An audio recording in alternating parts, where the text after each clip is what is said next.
The moment Evelyn Mercer's father shoved her toward the dusty ranch truck, she knew her life as a rich man's daughter was over. Disowned, humiliated, cast out to some godforsaken cattle ranch in the middle of nowhere because she dared to say no. Her crime? Refusing to marry a sleazy businessman old enough to be her grandfather. Now she's about to meet the poor farmer her father thinks will break her spirit. But what she doesn't know yet is that this punishment will become the greatest gift of her life. And the man waiting at that ranch is hiding secrets that will change everything. Stick around until the end, hit that like button, and drop a comment telling me what city you're watching from.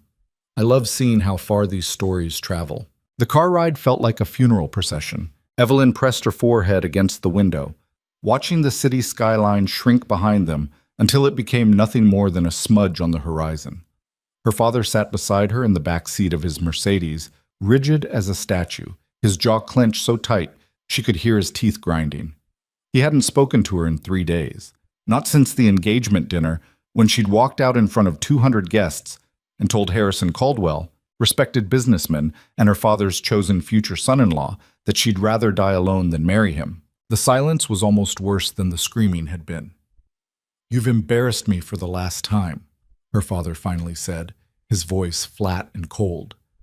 "Do you have any idea what you've done?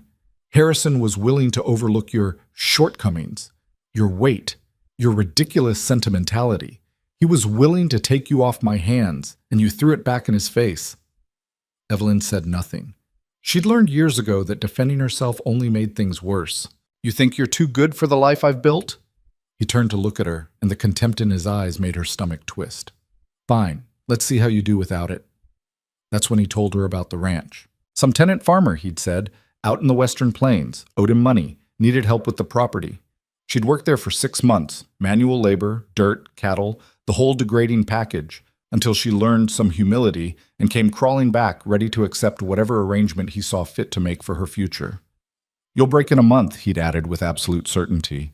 Maybe less. Now, 4 hours later, the paved roads had given way to gravel, then to dirt. The landscape had transformed from suburbs to farmland to something wild and endless that made Evelyn's chest feel tight.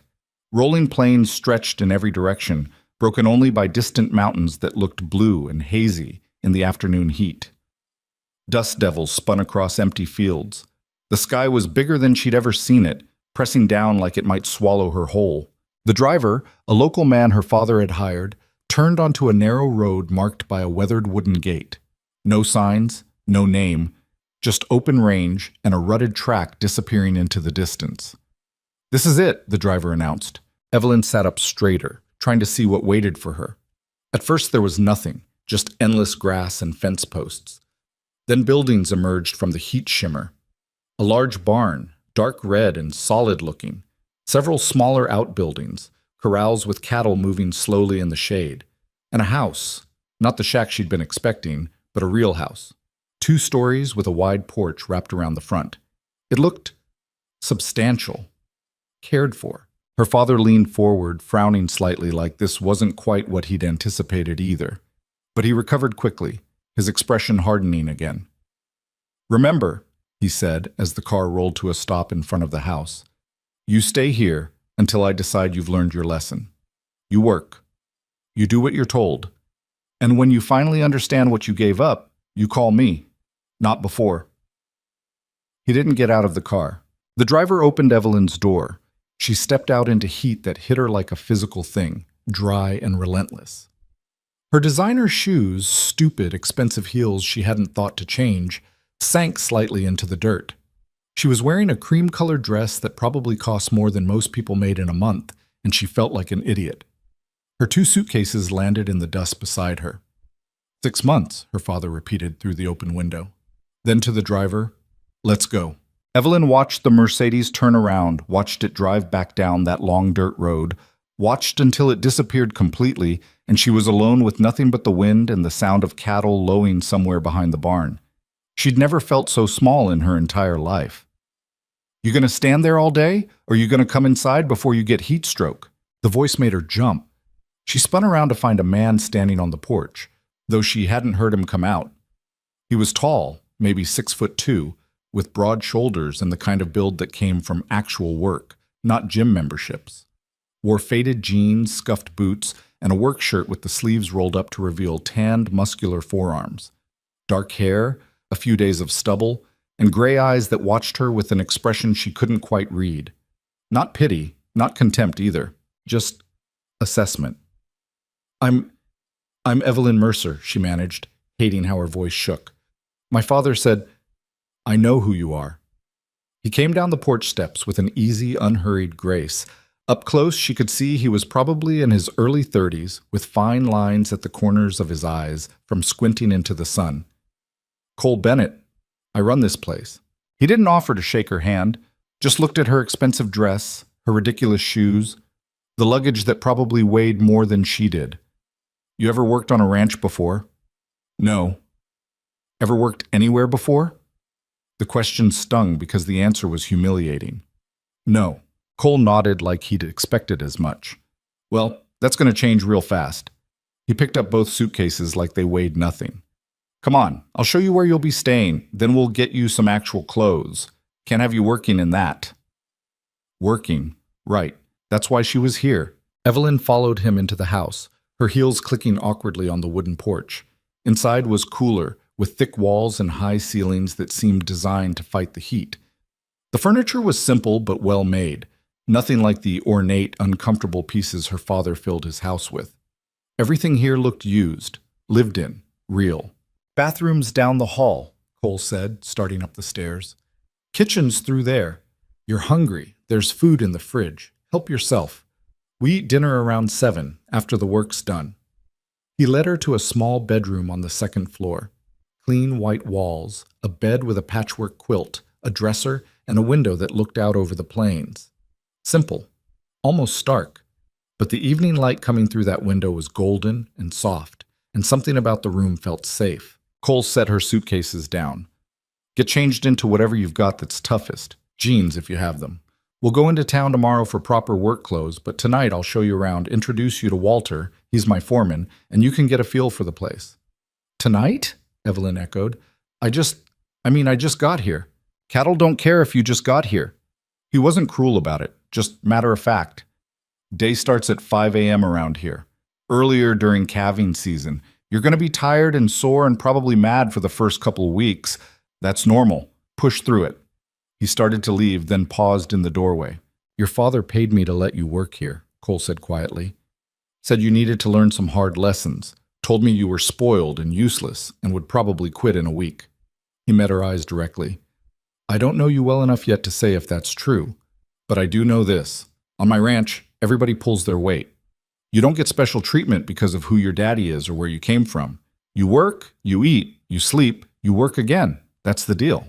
Evelyn lifted her chin, trying to find some dignity. I understand.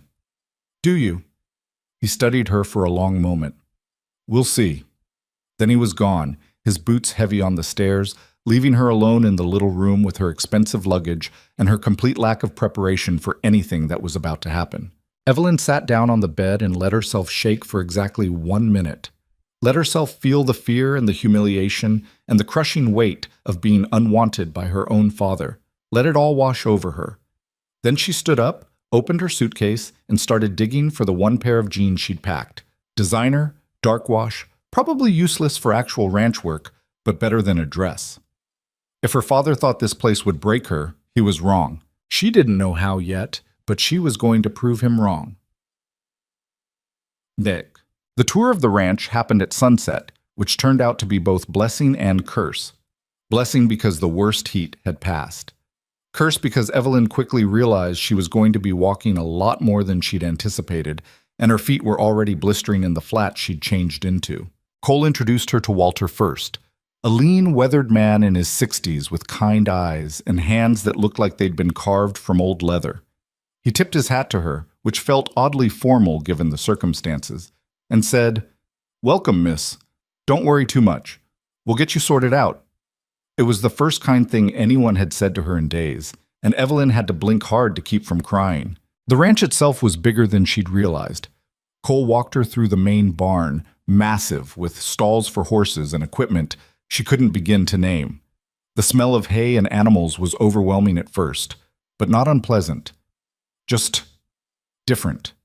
Real in a way her climate-controlled life had never been. We run about 500 head of cattle, Cole explained as they walked past the corrals. Mostly Black Angus, some Herefords. We breed our own stock, sell the calves, keep the best heifers for the breeding program. Evelyn nodded like she understood, even though she barely knew what a heifer was. The cattle watched them with large, disinterested eyes. They were enormous up close, massive animals that could probably kill her without trying. The thought made her keep a healthy distance from the fence. "You're going to need to get comfortable around them," Cole said, watching her reaction. "Can't do the work if you're scared." "I'm not scared," Evelyn lied. "Yeah, you are." He said it without judgment, just observation. "That's okay. Fear keeps you alert. Stupid gets you hurt." They walked further, past equipment sheds and a chicken coop where birds were settling in for the night, past a vegetable garden that looked well-tended, heavy with tomatoes and squash, past corrals and loading chutes and a dozen other things Cole named but didn't explain. "How much land is this?" Evelyn asked, looking out at the seemingly endless fence lines. "Enough," Cole said, which wasn't really an answer. Walter, who'd been following along at a distance, chuckled softly but didn't elaborate. By the time they circled back to the house, Evelyn's feet were screaming and she was struggling to hide her limp. Cole noticed anyway. Of course he did, but didn't comment. Just told her dinner would be ready in 20 minutes and she should probably take care of those blisters before tomorrow. Dinner turned out to be simple but substantial. Beef stew with fresh bread, strong coffee, and a peach cobbler that Walter had apparently made that morning. They ate at a large wooden table in the kitchen, the kind of table that seated 8 or 10 but currently held just the 3 of them. The silence was awkward at first. Evelyn had grown up with formal dinners where conversation was a performance and every word was calculated. Here, the 2 men just ate, focused on their food, seemed perfectly comfortable not talking. Finally, Walter asked, "So what did you do before this, Miss Mercer? Before coming out here?" The question was kind, but the answer was mortifying. "Nothing," Evelyn admitted quietly. "I went to charity luncheons, planned events that other people executed, attended dinners where business happened around me but never involved me." She pushed stew around her bowl. "I was decorative. That was my job." Walter said thoughtfully. "Well, out here you'll be useful. That's something." Cole glanced at her across the table, his expression unreadable. After dinner, Evelyn helped with the dishes, or tried to. She'd never washed dishes by hand before, and she made a mess of it, splashing water everywhere and not quite understanding that the dried food needed to be scrubbed, not just rinsed. Cole took over without comment, relegating her to drying while he washed. "Tomorrow," he said as he handed her a clean plate. "We start early. I'll wake you at 5. We'll feed the horses, check the cattle, fix whatever broke overnight, something always breaks, and then head into town for supplies and your work gear." "Okay," Evelyn managed. "It's going to be hard at first," Cole continued, scrubbing a pot with more force than seemed necessary. "Your body's not used to this kind of work. You're going to hurt. That's normal. Don't quit just because it hurts." "I won't quit." He looked at her then, really looked at her, with those gray eyes that seemed to see too much. "Your father said you would," Cole said quietly. "Said you've never finished anything difficult in your life." The words hit like a slap. Not because Cole was being cruel, his tone was neutral, just reporting facts, but because her father had said them. Had told this stranger that his own daughter was a quitter. Worthless. "My father," Evelyn said carefully, "doesn't know me as well as he thinks he does." "Guess we'll find out," Cole said, and went back to washing dishes. That first night, Evelyn lay in the unfamiliar bed and listened to sounds she'd never heard before. Crickets, thousands of them, creating a symphony outside her window. Some animal, a coyote maybe, howling in the distance. The house creaking and settling as the temperature dropped. She thought about her father driving away without looking back. About Harrison Caldwell and his wet, grasping hands at that dinner.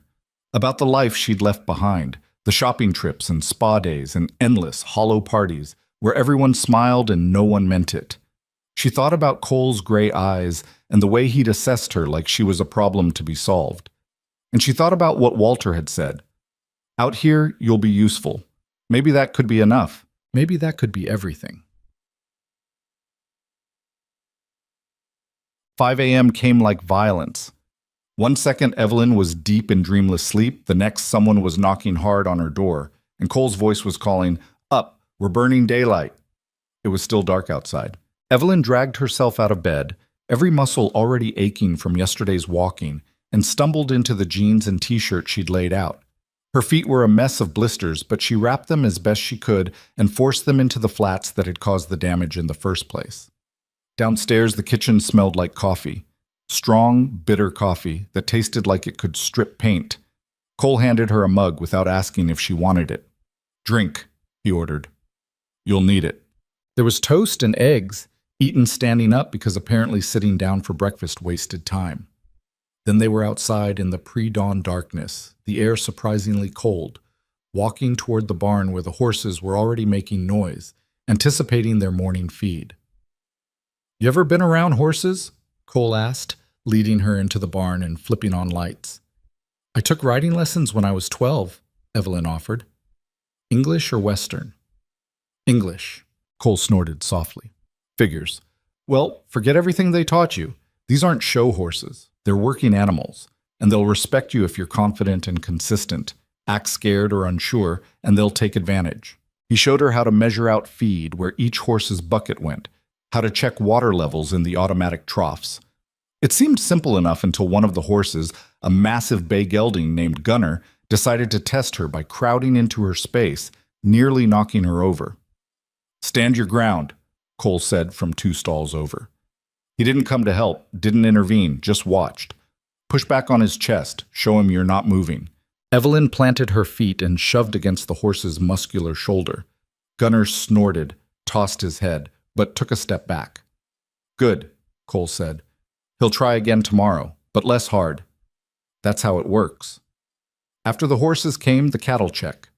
They loaded into a beat-up truck, Cole driving, Walter riding shotgun, Evelyn squeezed in beside them, and drove out into the pastures as the sun started painting the horizon orange and gold. The landscape looked different in the dawn light, softer somehow. The grass moved in waves under the wind, and the mountains in the distance seemed closer, more defined. It was beautiful in a way Evelyn hadn't expected, not manicured or controlled, but wild and honest. They stopped at several different pasture groups, Cole and Walter getting out to count heads and check for any cattle that looked off. At the third stop, Cole motioned for Evelyn to follow. "See that heifer?" He pointed to a black cow standing separate from the group. "What do you notice?" Evelyn studied the animal, trying to see what he saw. "She's alone?" "Good, what else?" "She's not eating?" "Better. She's standing weird too. See how her back's humped up? And she's breathing heavy." Cole pulled out his phone and made a note. "We'll need to bring her in, check her over. Could be respiratory infection, could be hardware disease, could be a dozen things. But something's not right." "How did you know just by looking?" Cole shrugged. "Experience? You spend enough time around animals, you learn what normal looks like. Anything that deviates gets your attention." He glanced at her. "You'll learn. Takes time, but you'll get there."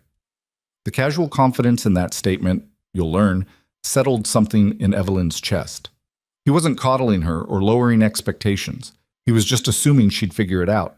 Nobody had ever assumed that before. They spent the next hour bringing the sick heifer in, which turned into a lesson in cattle handling that left Evelyn dusty, frustrated, and deeply impressed by how 2 men and 3 working dogs could move a 1,000-pound animal exactly where they wanted it to go. By the time they got back to the ranch headquarters, it was nearly 9 and Evelyn was already exhausted. But the day wasn't even close to done. "Go change your shirt," Cole told her, gesturing at the dust and mud she'd accumulated. "We're heading into town. Need to get you some actual work gear before you ruin any more of those fancy clothes." The drive into town took 40 minutes on roads that got progressively more paved. The town itself, Clearwater, population 2,800, was the kind of place Evelyn had only seen in movies. One main street with diagonal parking, brick buildings from another era, American flags on every light post, a feed store, a diner, a general store, a bar called the Watering Hole. Cole parked in front of a store called Murdoch's Ranch and Home Supply. Inside, it was overwhelming, aisles and aisles of things Evelyn couldn't identify. Feed supplements, medications, tools, fencing supplies, and in the back, clothing specifically designed for ranch work. Get yourself 3 pairs of Wranglers, Cole instructed, pointing at the jeans section. Not the fashion ones, actual work jeans. Couple of work shirts that can take abuse. A good belt, and most important, boots. Real ones, with a heel and a steel toe. A middle-aged woman appeared, someone who clearly knew Cole. "Morning, Cole. This the new hand Walter mentioned. Evelyn Mercer," Cole said by way of introduction. "Evelyn, this is Beth. She'll get you set up right." Beth looked Evelyn up and down with a practiced eye. "City girl?" "Yes, ma'am," Evelyn admitted. Well, let's get you sorted. Can't work in those clothes. You'll hurt yourself." She pulled Evelyn toward the boot section. "You're going to want something that'll last. Not the cheapest, not the most expensive. Something honest." The next hour was a blur of trying on clothes that fit differently than anything Evelyn had ever worn. The jeans were stiff and rigid, designed for durability, not comfort. The shirts were thick and practical. And the boots, Lord, the boots were heavy, with a heel that felt weird to walk in and toes that felt like armor. "You'll break them in," Beth assured her when Evelyn wobbled slightly. "Give it a week. They'll mold to your feet, and you'll never want to wear anything else." At the register, Evelyn pulled out her credit card, one of the few things her father hadn't confiscated, but Cole waved it away. "Part of the deal," he said, handing over his own card. "Work clothes are on the ranch." The total made Evelyn wince, several $100s for basics, but Cole paid without blinking. Outside, loading bags into the truck, she tried to thank him. "Don't," Cole said shortly. "You're going to earn every penny of this about 10 times over in the next 6 months. Trust me." They stopped at the diner for lunch, the kind of place where everyone knew everyone else, and Evelyn felt like an alien. Cole ordered for both of them, chicken fried steak, mashed potatoes, green beans, and coffee that could probably wake the dead. "So," Cole said once the food arrived, "your father's Richard Mercer, the real estate developer." It wasn't a question. "Yes," Evelyn said quietly. "Heard of him. Tried to buy some land out this way a few years back." Cole cut into his steak. Didn't work out for him. Something in the way he said it made Evelyn look up sharply, but Cole's expression was neutral, focused on his food. "He's persistent," Evelyn offered carefully. "That a polite way of saying ruthless?" "Yes." Cole nodded slowly. "And he sent you here as punishment for not marrying whoever he picked out." "Harrison Caldwell. He's 63. I'm 23. Evelyn pushed potatoes around her plate. "My father said it was a good match, that Harrison would overlook my flaws."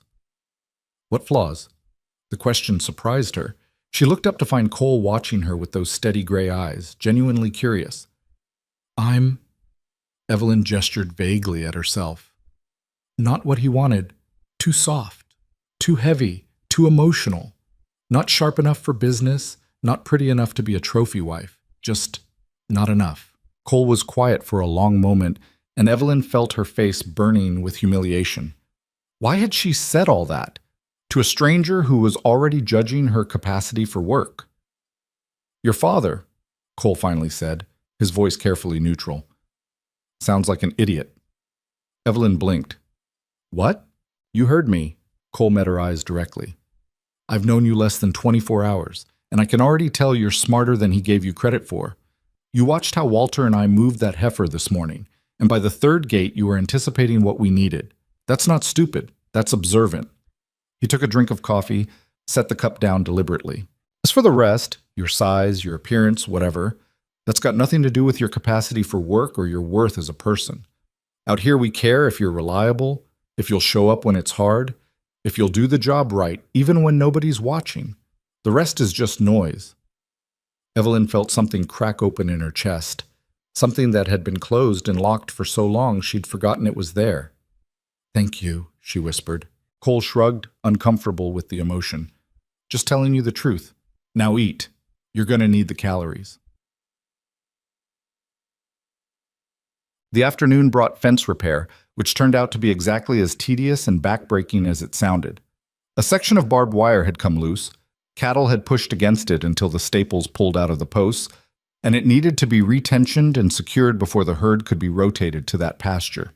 Walter showed Evelyn how to use the fence stretcher, how to pull the wire tight without breaking it, how to hammer staples at the right angle so they'd hold. Her hands were soft, unused to tools, and within an hour she had blisters on top of blisters. "Wear gloves tomorrow," Walter advised, noticing her wince. "Should have said something earlier." "I'll toughen up," Evelyn said, trying to sound confident. "You will," Walter agreed. "But no shame in protecting yourself while that happens. Smart work and hard work aren't the same thing." By the time they finished, 3 hours later, muscles screaming, the sun was starting to sink again. Another day almost done. Evelyn could barely believe she'd been here less than 24 hours. It felt like a week. Back at the house, Cole told her to shower and rest before dinner. "Tomorrow's going to be harder," he warned. "We're moving cattle to new pasture. That means sorting, loading, a lot of riding. You ever been on a horse for more than an hour?" "No." "You're going to be sore places you didn't know existed. Just warning you now." That night, sitting on the porch after another simple dinner, Evelyn watched the sunset paint the sky in colors she'd never seen from her father's high-rise penthouse. Out here, the sky was huge, and the light did things that seemed impossible. Turned clouds into fire, made the plains glow gold and amber. Cole came out with 2 beers, handed her one without asking. "You did okay today," he said, settling into the chair beside her. "Better than I expected, honestly." "Because my father said I'd quit?" "Because most people who've never done this kind of work underestimate it. They think it's simple because it's physical, but there's skill in it. Judgment. You respected that today, didn't pretend to know things you didn't." Evelyn took a sip of beer. Cheap, cold, perfect. "Can I ask you something?" "Sure." "Why did you agree to this? My father paying you to let me work here, it's bizarre." Cole was quiet for a long moment, watching the sunset. "Honestly, I was curious. Your father called me personally, offered good money, talked about his daughter like she was a problem he needed to solve. Said you needed to learn that the world doesn't revolve around you." He glanced at her. But the way he talked, something felt off. Like he was punishing you for something that wasn't really a crime. "Disobedience," Evelyn said bitterly. "In his world, that's unforgivable." "In his world," Cole repeated. "But not here. Out here, thinking for yourself is pretty much required." He stood up, stretched. "Anyway, get some sleep. Tomorrow's an early one." Evelyn watched him go inside, then sat there a while longer, finishing her beer and watching darkness settle over the plains. Somewhere in the distance, cattle were calling to each other. The crickets sang their endless song. The air smelled like grass and dust and something wild she couldn't name. And for the first time in years, maybe ever, Evelyn felt like she was exactly where she was supposed to be, even if she had no idea what came next. The first week nearly killed her, not literally, though there were moments, face down in the dirt after being thrown from a horse or clutching fence wire with bleeding hands, when Evelyn wondered if death might actually be preferable to whatever fresh hell each morning brought.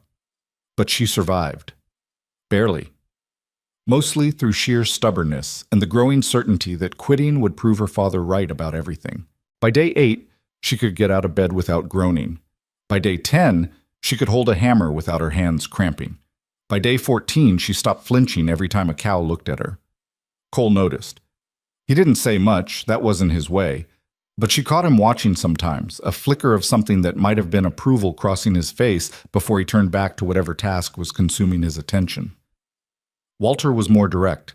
"You're tougher than you look," he told her one morning while they were mucking out stalls, a job that was exactly as glamorous as it sounded. A lot of folks would have called Daddy by now, begged to come home. Evelyn leaned on her pitchfork, wiping sweat from her forehead with the back of her arm. Her new work clothes were already stained and broken in, her boots scuffed but comfortable. "My father wouldn't take the call." "You sure about that?" "Positive.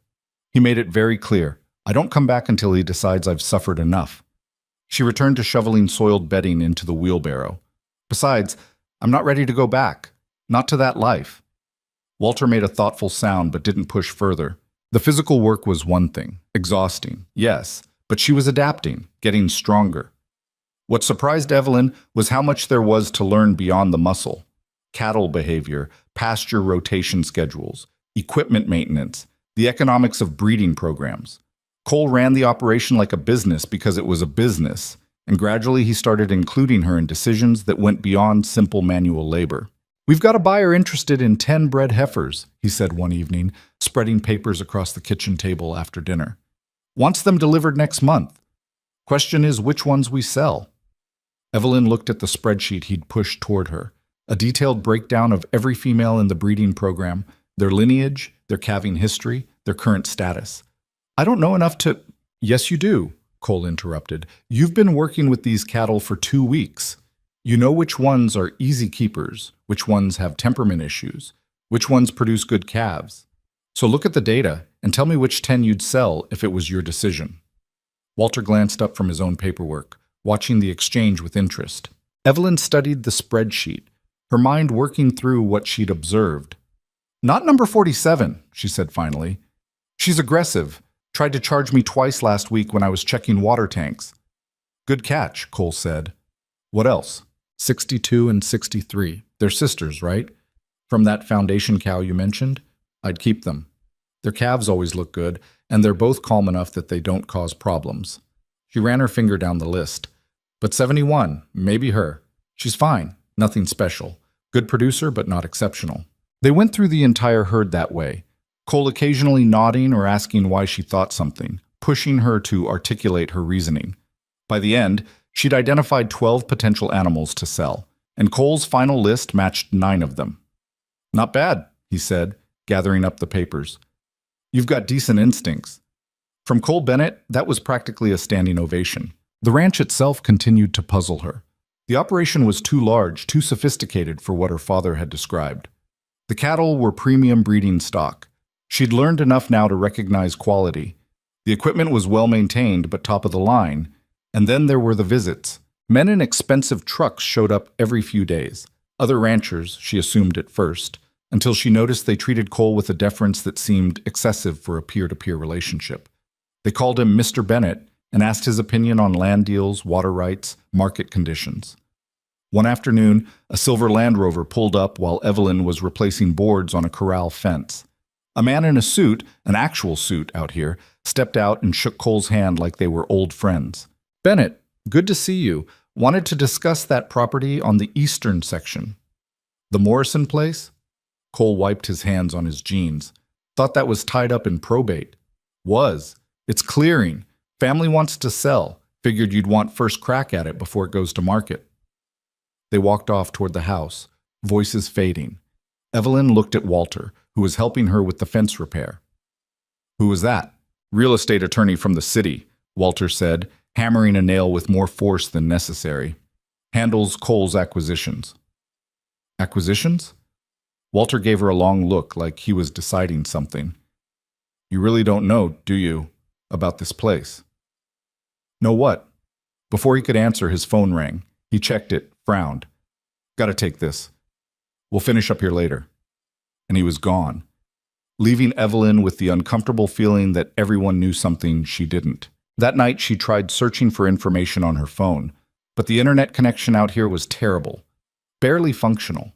She managed to load a few pages about Bennett Ranch before the connection died completely, but what she found only confused her more. References to one of the region's largest agricultural operations and premier breeding program, and substantial land holdings. None of it matched her father's description of a struggling tenant farmer. She was still puzzling over it when Cole found her on the porch, squinting at her phone screen. Internet's always bad out here, he said, settling into the chair beside her. Sometimes I think about upgrading, then I remember I kind of like being disconnected. Evelyn set her phone down. Can I ask you something? You're gonna anyway. What did my father tell you exactly? About me? About why he was sending me here? Cole was quiet for a moment, his expression unreadable in the dim porch light. He said you needed to learn humility, that you'd been given everything and appreciated nothing, that a few months of hard work and poverty would teach you what real life looked like. He paused. He also said this ranch was barely surviving, and I should be grateful for the money he was paying me to babysit his daughter. The words stung even though Evelyn had expected them. And you believed him? About you? No, I told you the way he talked felt wrong. Cole leaned back in his chair. About the ranch, though, that part was interesting. Your father seems to think I'm one step ahead of foreclosure. Makes me wonder why he'd send his daughter to a failing operation. Because he doesn't actually care about my safety, Evelyn said bitterly. He cares about punishment. Maybe. Cole studied her. Or maybe he doesn't know as much as he thinks he does. Before Evelyn could ask what that meant, Walter appeared in the doorway. Cole, got a minute? That heifer we treated last week, she's showing signs of respiratory distress again. Cole stood immediately. Temperature? Elevated. Already called Doc Harrison. He's on his way. They disappeared toward the barn, leaving Evelyn alone with her thoughts, and the growing certainty that nothing about this situation was what her father had intended. The next morning brought her first real test of horsemanship. They were moving 200 head of cattle to fresh pasture, which required riders to manage the herd and prevent breakaways. Cole handed Evelyn the reins to a sorrel mare named Penny. She's steady, he said. Won't spook easy. Just trust her. She knows this job better than you do. Evelyn mounted up, grateful for the hours she'd spent over the past weeks getting comfortable in the saddle again. Her childhood riding lessons had taught her balance and basic control, but this was different. Working cattle required partnership with the horse, reading the animals, anticipating their movements. The first hour went surprisingly well. Penny was indeed steady, responding to Evelyn's cues but also making her own decisions when necessary, cutting off a cow that tried to break from the group, positioning herself to keep the herd flowing in the right direction. Then a calf decided to bolt. 1 second the herd was moving smoothly, the next a young steer broke hard left, heading for open range at a dead run. Evelyn reacted on instinct, pressing Penny into a gallop and angling to cut off the escape route. The mare responded instantly, her muscles bunching and releasing as they ate up ground. For a few perfect seconds, Evelyn felt like she was flying. The wind in her face, the powerful animal beneath her, the simple clarity of one single objective: stop that calf. Then Penny had to swerve hard to avoid a prairie dog hole, and Evelyn's seat shifted wrong. She felt herself sliding, tried to correct, overcorrected instead, and suddenly she was airborne. She hit the ground hard enough to knock the wind out of her lungs, rolled twice, and came to rest staring up at the sky while her brain tried to remember how breathing worked. Hoofbeats thundered up beside her. Cole swung down from his horse before it had fully stopped, dropping to one knee beside her. Don't move! Where does it hurt? Evelyn gasped like a fish, her diaphragm spasming. Finally, air rushed back into her lungs in a painful whoosh. Everywhere, she managed. Can you move your fingers? Your toes? She wiggled both, which seemed to satisfy him. Cole slipped an arm behind her shoulders, helping her sit up slowly. Nothing broken. Don't think so. Everything hurt, but in a bruised way, not a fractured way. I'm okay. You're lucky. Cole's voice was sharp with something that might have been anger or fear or both. Could have been a lot worse. Walter appeared with Penny, who looked completely unconcerned about the whole incident. Horse is fine. Calf's fine. Just the human that's damaged. I'm fine too, Evelyn protested, even though standing up made her head swim. You're done for the day, Cole said firmly.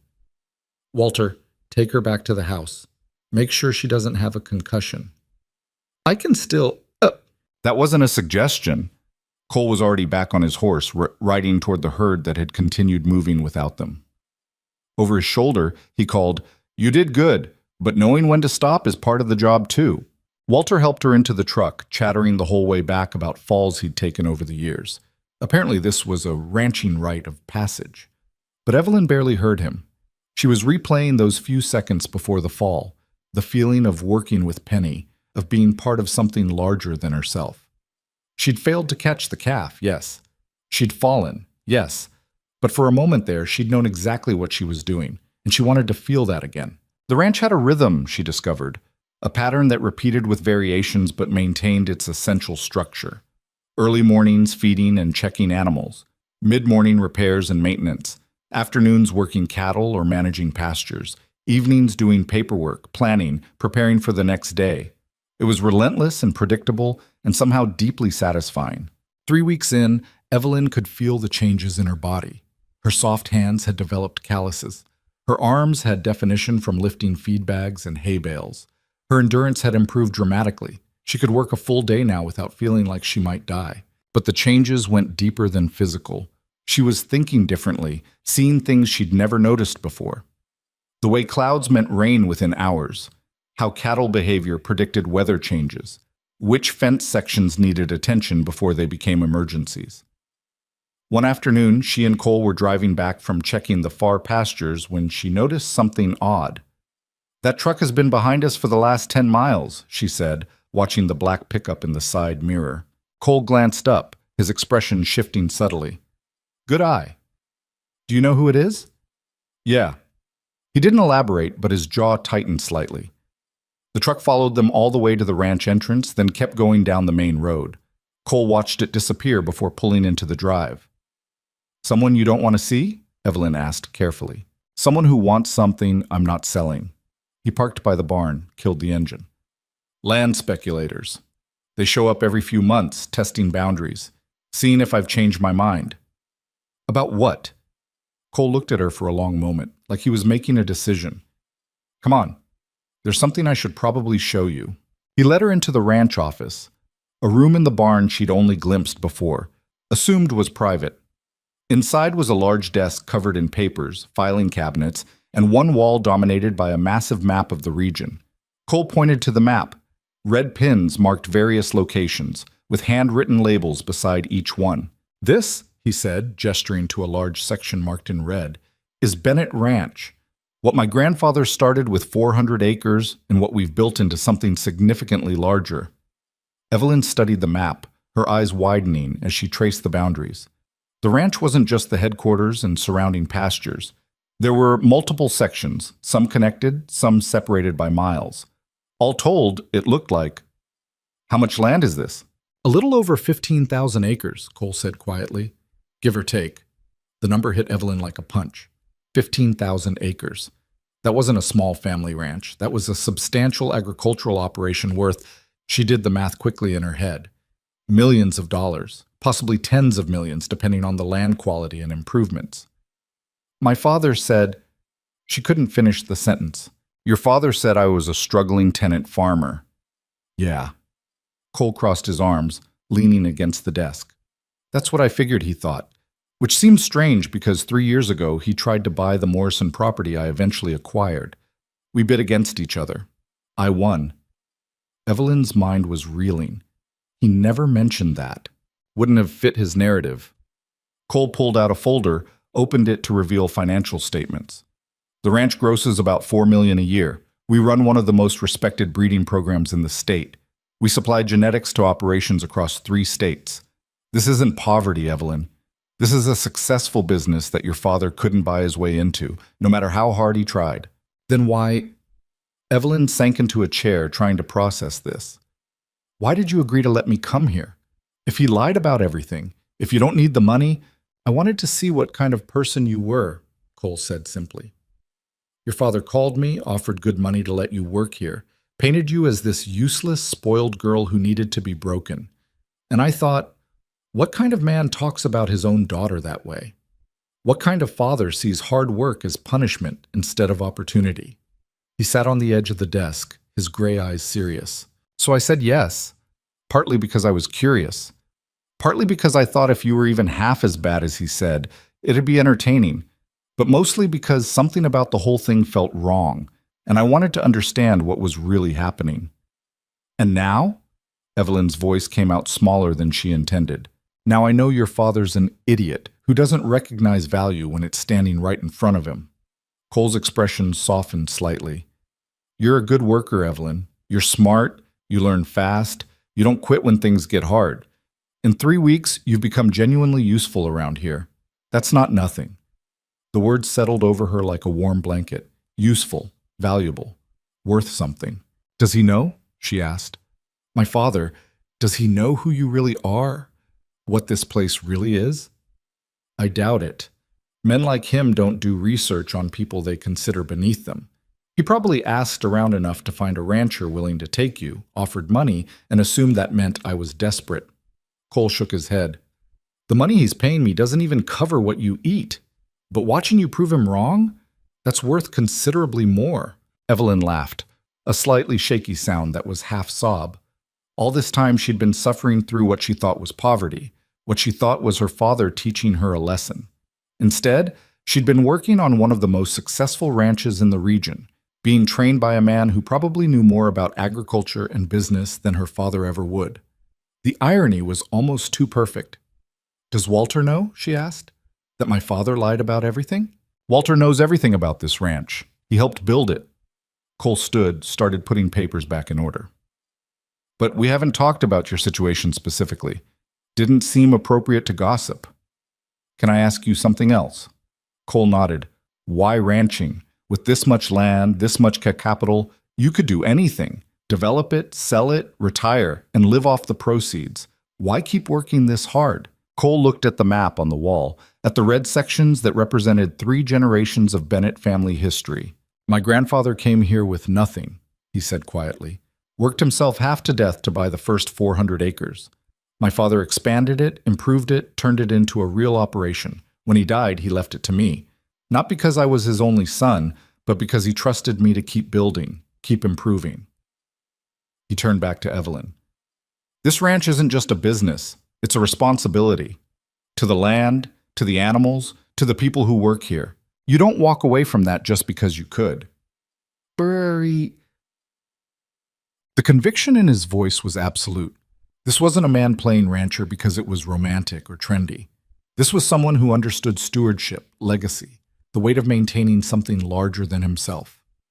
Evelyn thought about her father's empire, built on aggressive acquisitions and ruthless business practices, valued only for what it could be converted into cash. And she thought about what Cole had built. Valuable, yes, but valued for what it was, for what it sustained, for what it meant. "Thank you," she said softly, "for telling me. You deserve to know." Cole headed for the door, then paused. "For what it's worth, you can tell your father whenever you want. About the ranch, about who I really am, won't change anything on my end." But Evelyn shook her head. "No, let him keep thinking he won. Let him think I'm suffering through poverty and manual labor." A slow smile spread across her face. "I want to see his face when he finally figures out the truth." Cole's answering grin was sharp and satisfied. "Yeah, that'll be something to see." The days blurred together after that, each one building on the last. Evelyn stopped counting how long she'd been there and started thinking in terms of seasons, of cattle cycles, of planting schedules. She learned to predict weather by watching the horses' behavior. She learned which medications to use for different ailments. She learned how to read market reports and calculate profit margins. Cole included her in more business decisions, testing her judgment, trusting her with real responsibilities. When a buyer came to look at bulls, Cole had Evelyn present the genetics data and answer technical questions. When they needed to negotiate a hay contract, he brought her to the meeting and let her participate in the discussion. "You've got a head for this," he told her after they'd successfully locked in winter feed at a good price. "Better instincts than most people I've worked with." Walter agreed. "She's got her father's business sense," he observed one evening.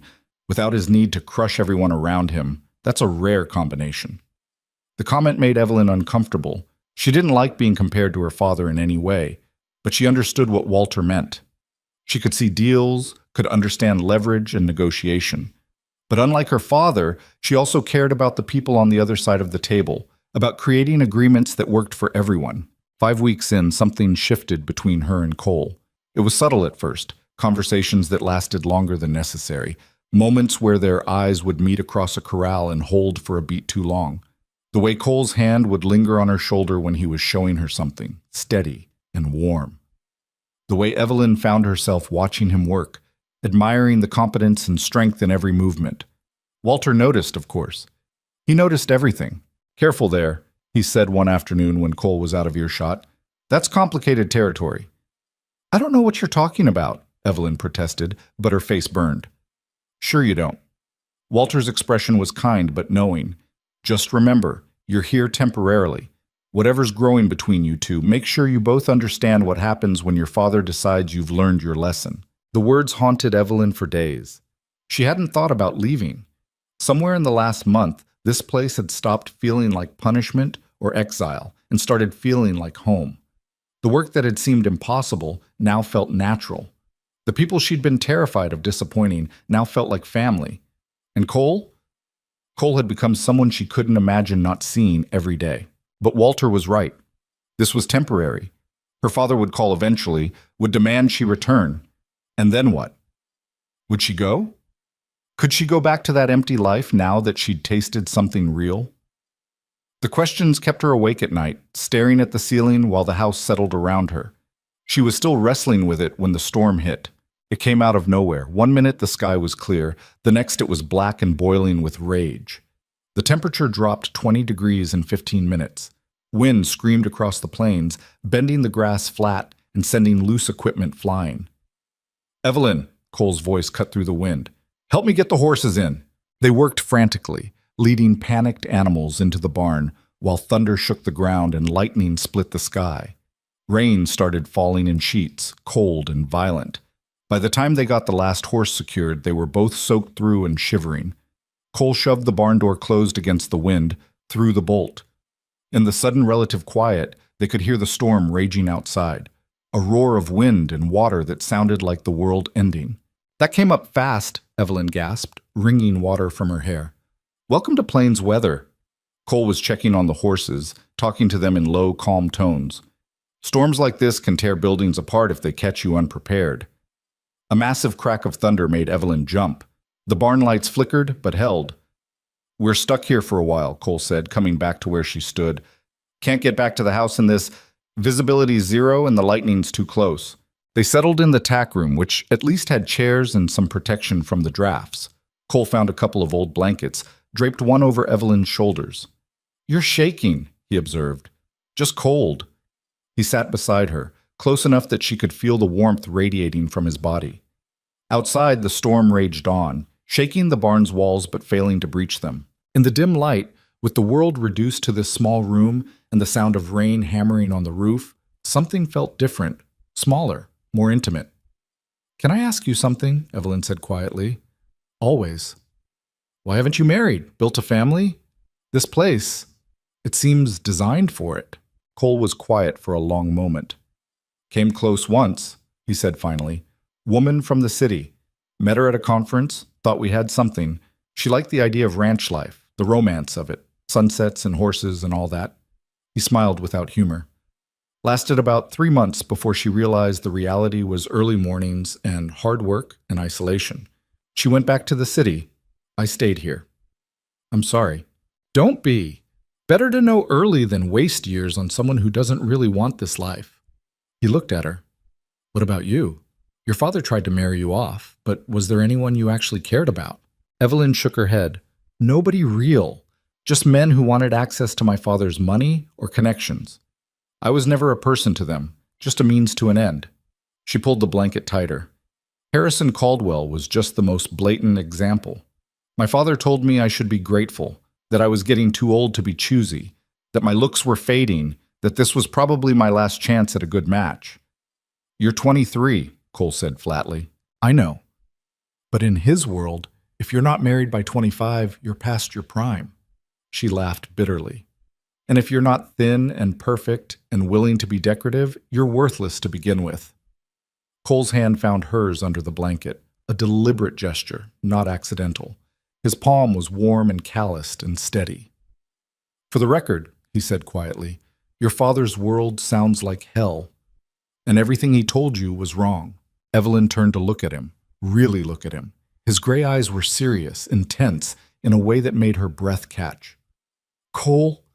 The barn door crashed open, and Walter stumbled in, soaked and wild-eyed. "Tornado warning," he shouted over the wind. "We need to get to the storm shelter, now!" They ran. The storm shelter was buried behind the house, a concrete bunker half underground that Evelyn had noticed once and forgotten about. Cole grabbed her hand and pulled her through the screaming wind, rain pelting them sideways with enough force to sting exposed skin.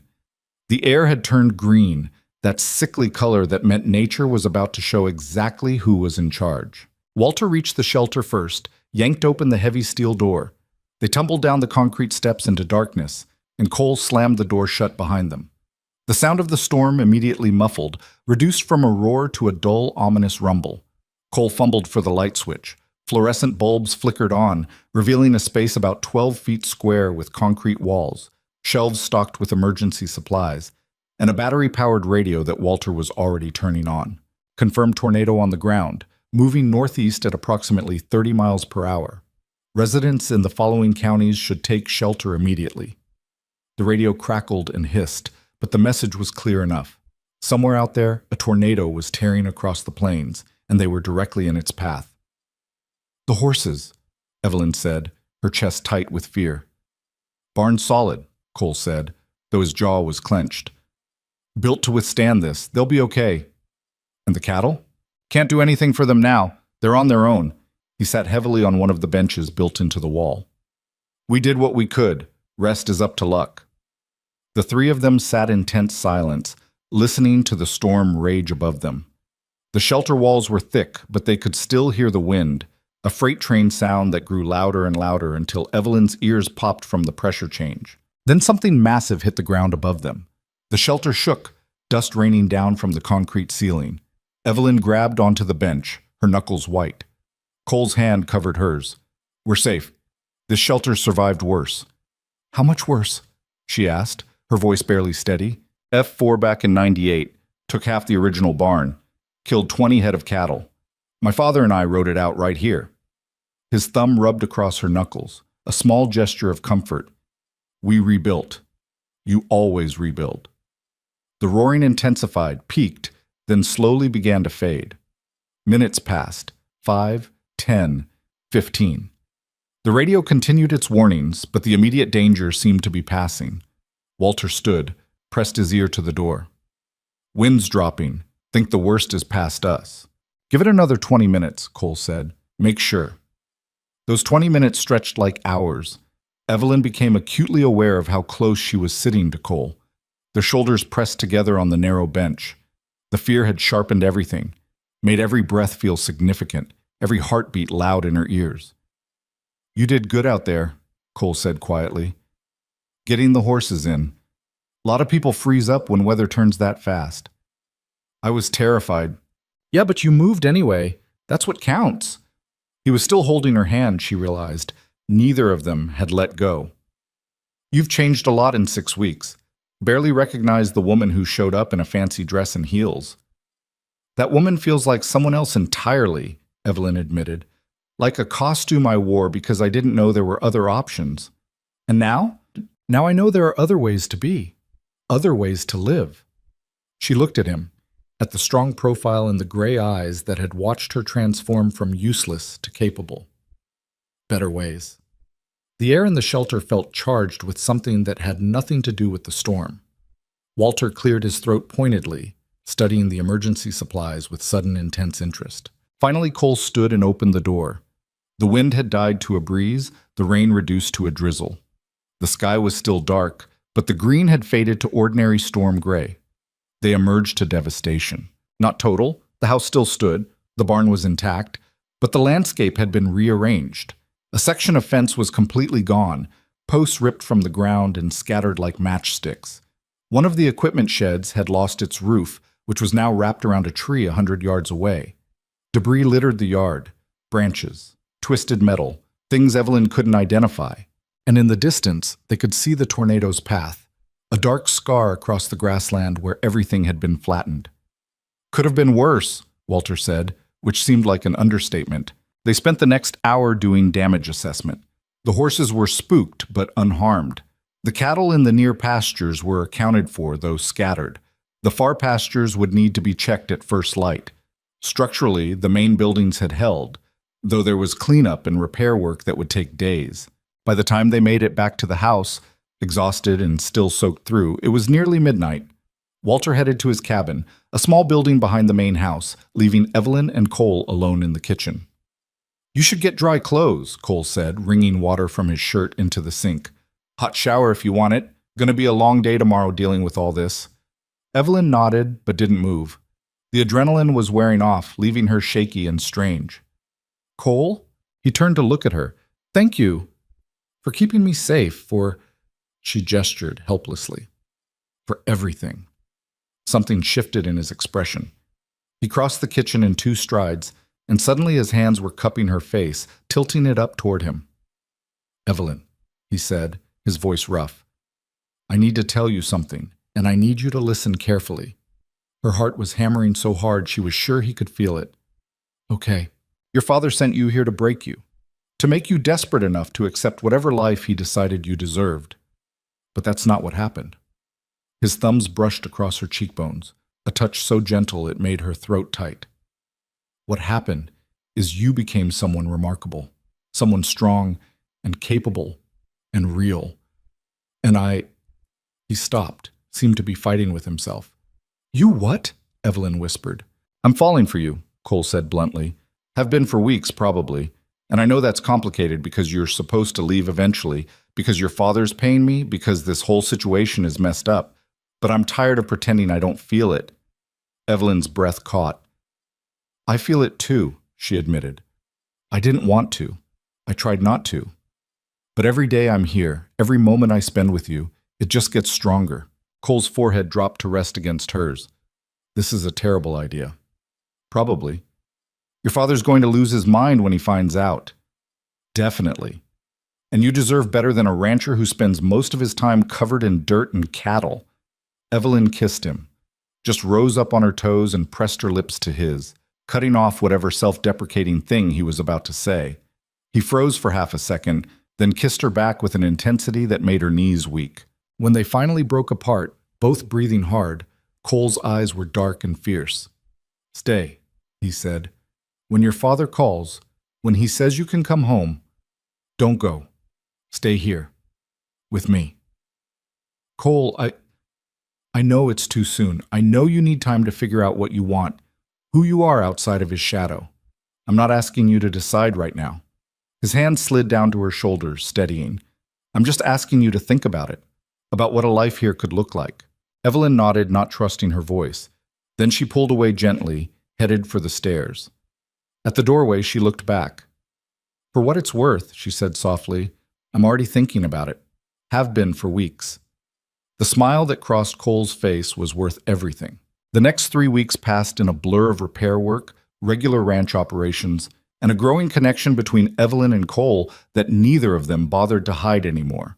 Walter watched them with knowing amusement, but kept his commentary to himself. The ranch settled back into its rhythm, stronger for having survived the storm. Evelyn found herself taking on more responsibilities, managing supply orders, coordinating with buyers, even handling some of the bookkeeping. Cole trusted her judgment now, treated her like a partner rather than a student. And every night after the work was done, they'd sit on the porch and talk about the ranch, about the future, about dreams and fears and all the things that made them who they were. Sometimes Cole would reach for her hand. Sometimes she'd lean against his shoulder. They didn't rush anything. Both of them seemed to understand that what they were building needed a solid foundation. Then, on a Tuesday morning, exactly 8 weeks after Evelyn's arrival, her phone rang. She was in the barn, helping Walter reorganize the tack room, when she felt it buzz in her pocket. The number made her stomach drop. Her father. I need to take this, she said to Walter, stepping outside into the morning sun.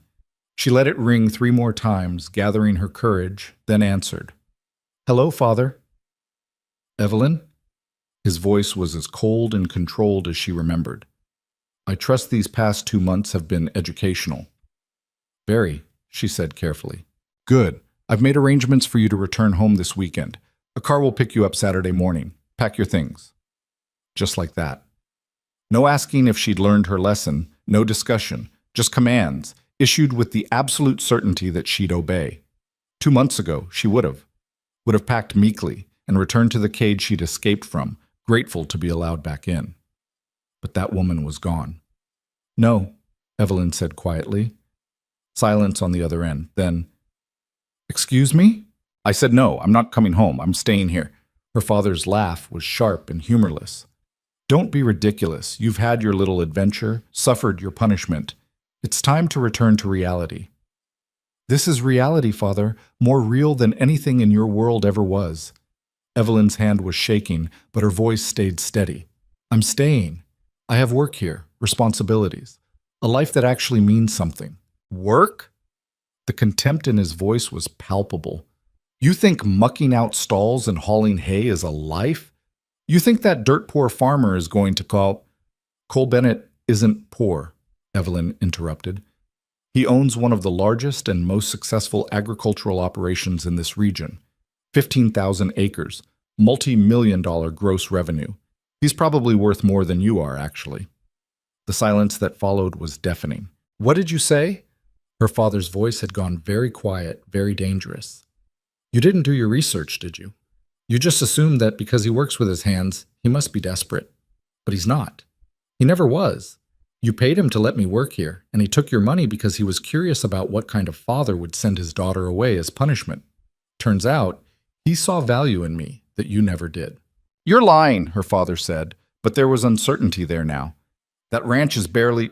I can send you the financial statements if you want. Public record for the corporate structure. Or you could just admit that you sent me here to break me, and instead you handed me the keys to a better life. Evelyn felt power surging through her, the power of finally speaking truth. I'm not coming back. I'm done being your disappointment. I'm staying here where I'm valued for what I can do, not judged for what I'm not. Evelyn Marie Mercer, if you hang up this phone, goodbye, Father. She ended the call, then immediately blocked the number. Her hands were shaking badly now, adrenaline flooding her system. She'd done it. She'd actually done it. Cole appeared from around the barn, concern etched on his face. I heard. Are you? Evelyn launched herself at him, wrapped her arms around his neck and kissed him hard. He caught her, held her, kissed her back until they were both breathless. I'm staying, she said against his lips. If you'll have me. If there's really a place for me here, there's a place for you everywhere, Cole said fiercely. In the business, on this ranch, in my life, anywhere you want to be. Then I choose here. I choose this. She pulled back enough to meet his eyes. I choose you.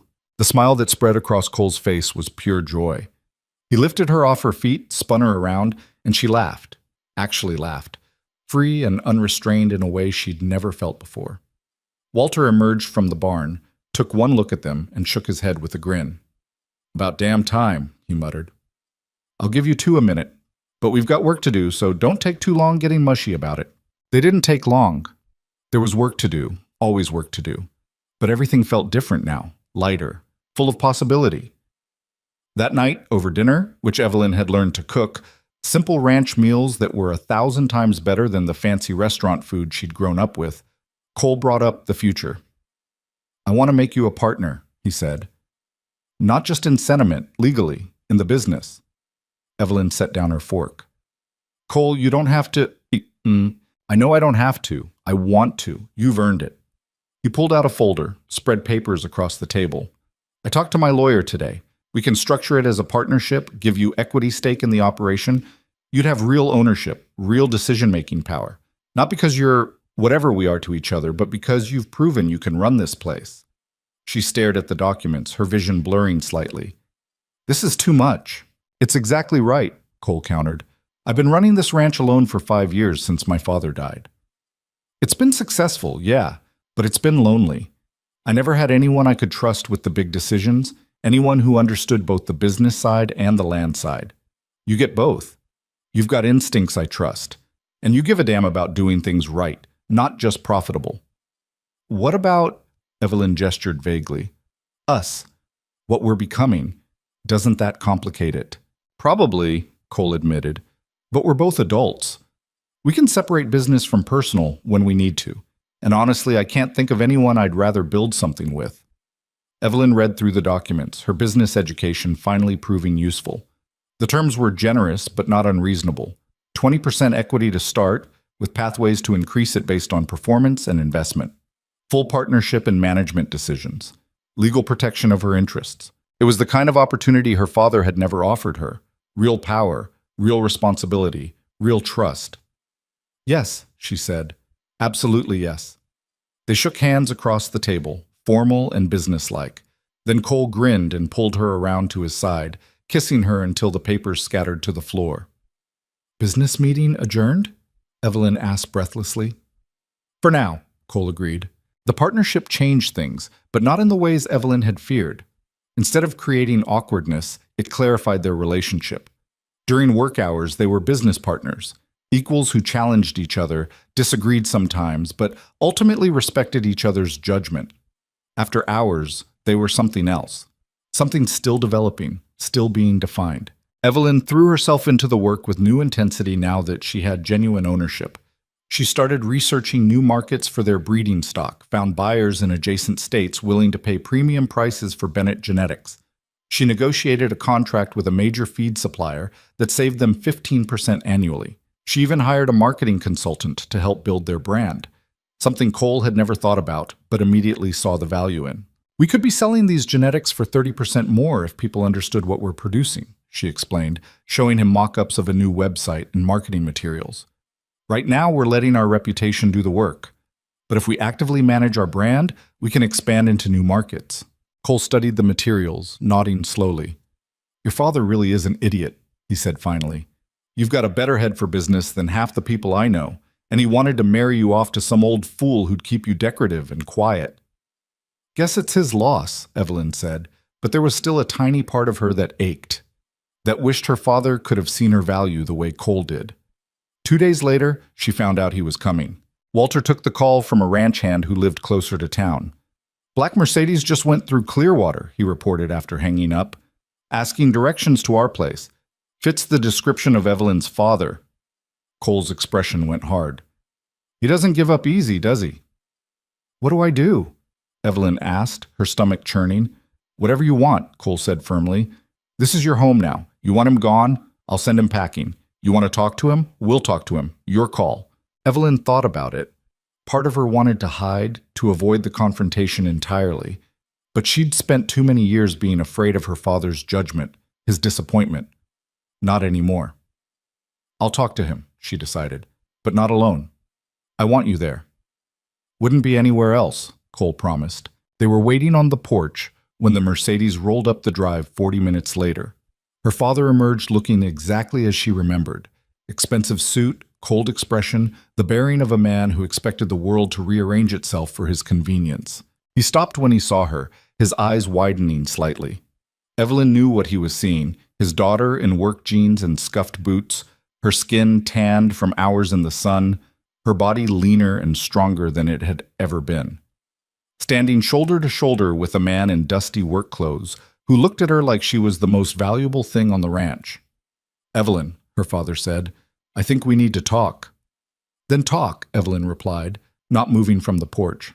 Her father's gaze shifted to Cole, dismissive and contemptuous. "Alone?" "No," Evelyn said simply. "Anything you have to say to me, you can say in front of Cole. He's my business partner." "Business partner," her father repeated, the words dripping with disbelief. "You expect me to believe—" "I don't care what you believe," Evelyn interrupted, and the words felt like freedom. "I don't need your approval anymore. I don't need your money or your connections or your permission to live my life." Her father's jaw tightened. "You're being manipulated. This man—" He gestured at Cole like he was something distasteful. "Convinced you to stay here? Convinced you that you have some kind of future in this—" He looked around with obvious disdain. "This poverty operation." "Poverty?" Cole spoke for the first time, his voice dangerously calm. "That's interesting, because the land you're standing on is worth about $40 million at current market rates.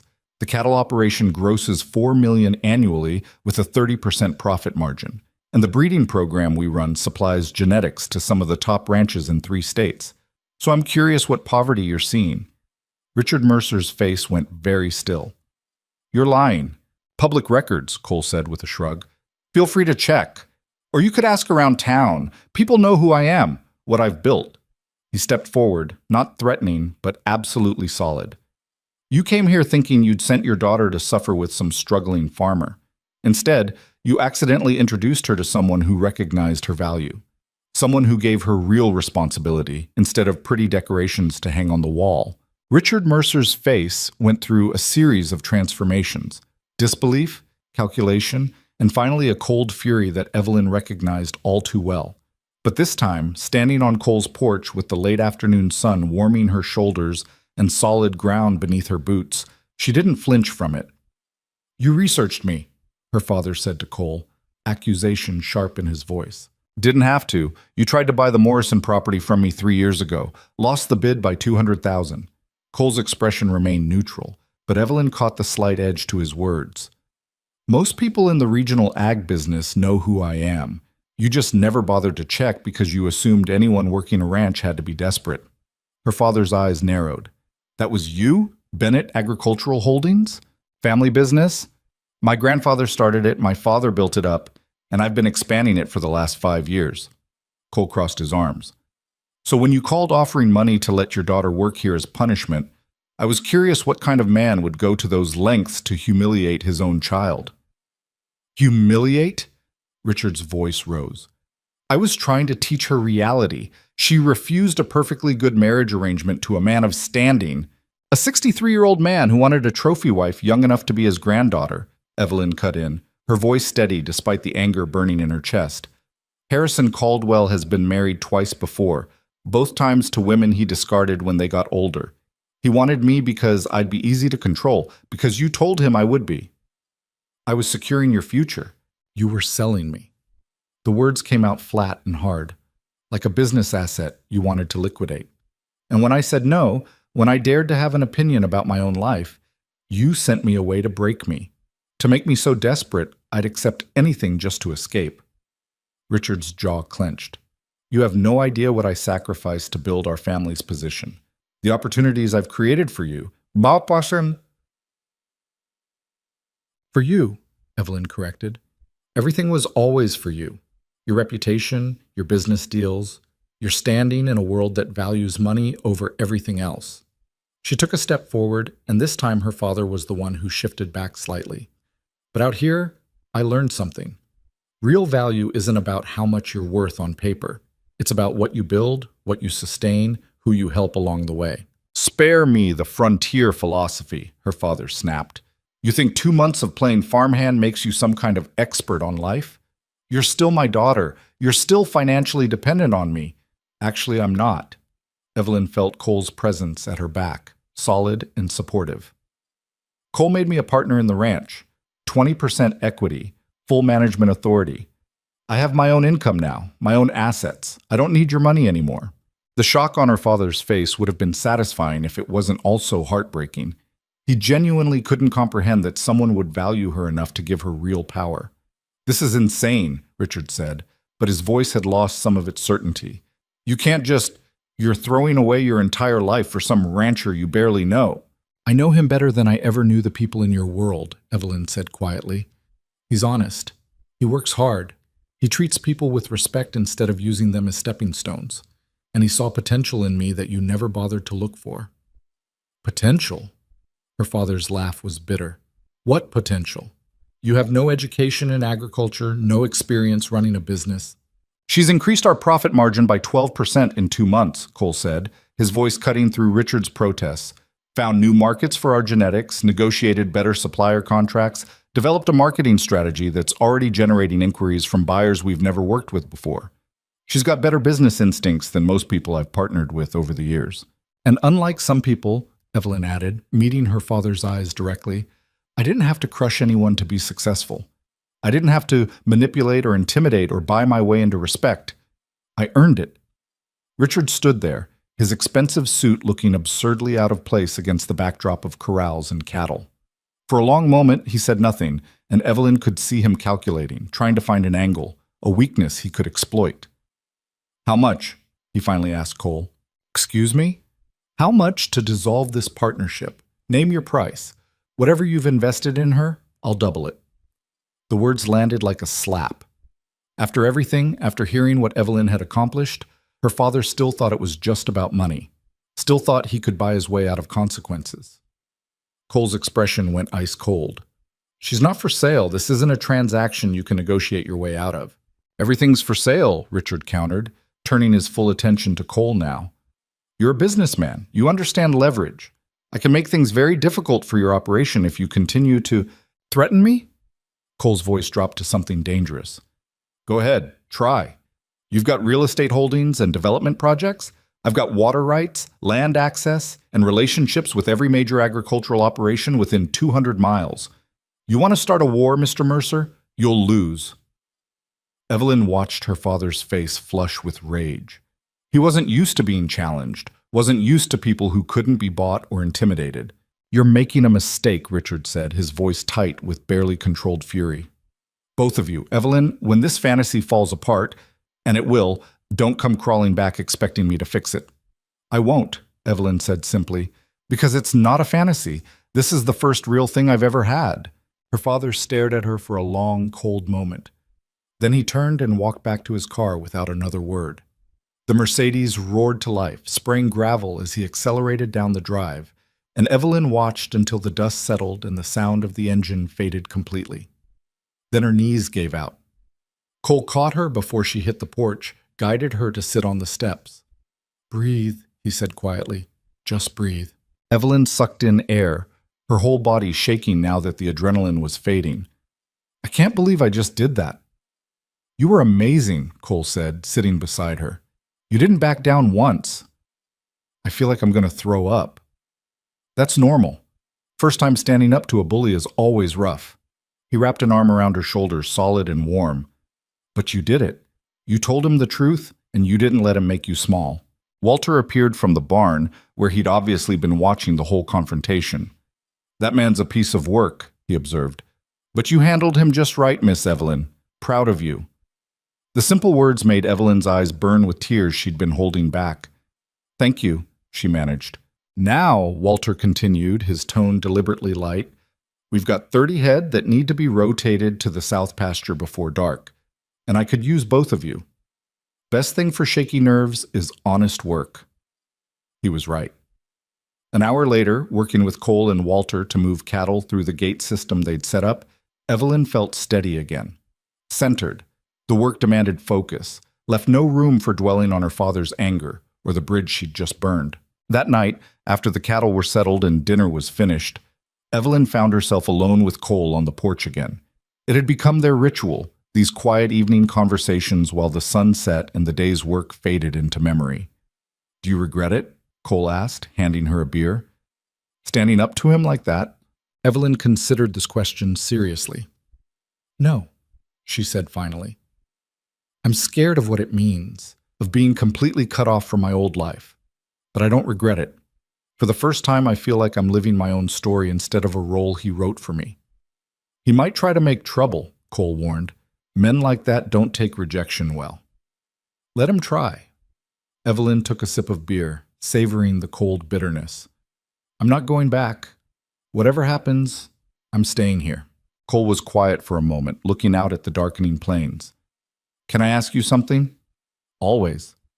"What do you see when you look at this place now? Is it still punishment, or It was never punishment," Evelyn interrupted. "Not really. It was the first time anyone expected me to be capable instead of decorative. The first time I had to prove myself with work instead of appearances." She turned to look at him. "When I look at this place now, I see home. I see purpose. I see a future worth building." The smile that crossed Cole's face was soft and genuine. "Good. Because I want you to know, partnership papers aside, you belong here. Not because I gave you equity or because you're useful to the business, but because this is where you should be." Evelyn set down her beer and kissed him, slow and deliberate.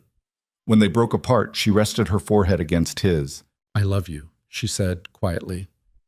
The words felt huge, terrifying, absolutely true. "I know it's fast, I know it's complicated, but I need you to know." Cole's hand came up to cup her cheek. "I love you too. Have for weeks, probably. Just didn't want to scare you off by saying it." They sat there in the gathering darkness, wrapped around each other, while the first stars appeared overhead. The future was uncertain. Her father would undoubtedly try something, and building a life together would have its own challenges. But for now, this was enough, more than enough. The next morning brought a surprise visitor, not Richard Mercer returning for round 2, but a woman in her early 40s who introduced herself as Patricia Morrison.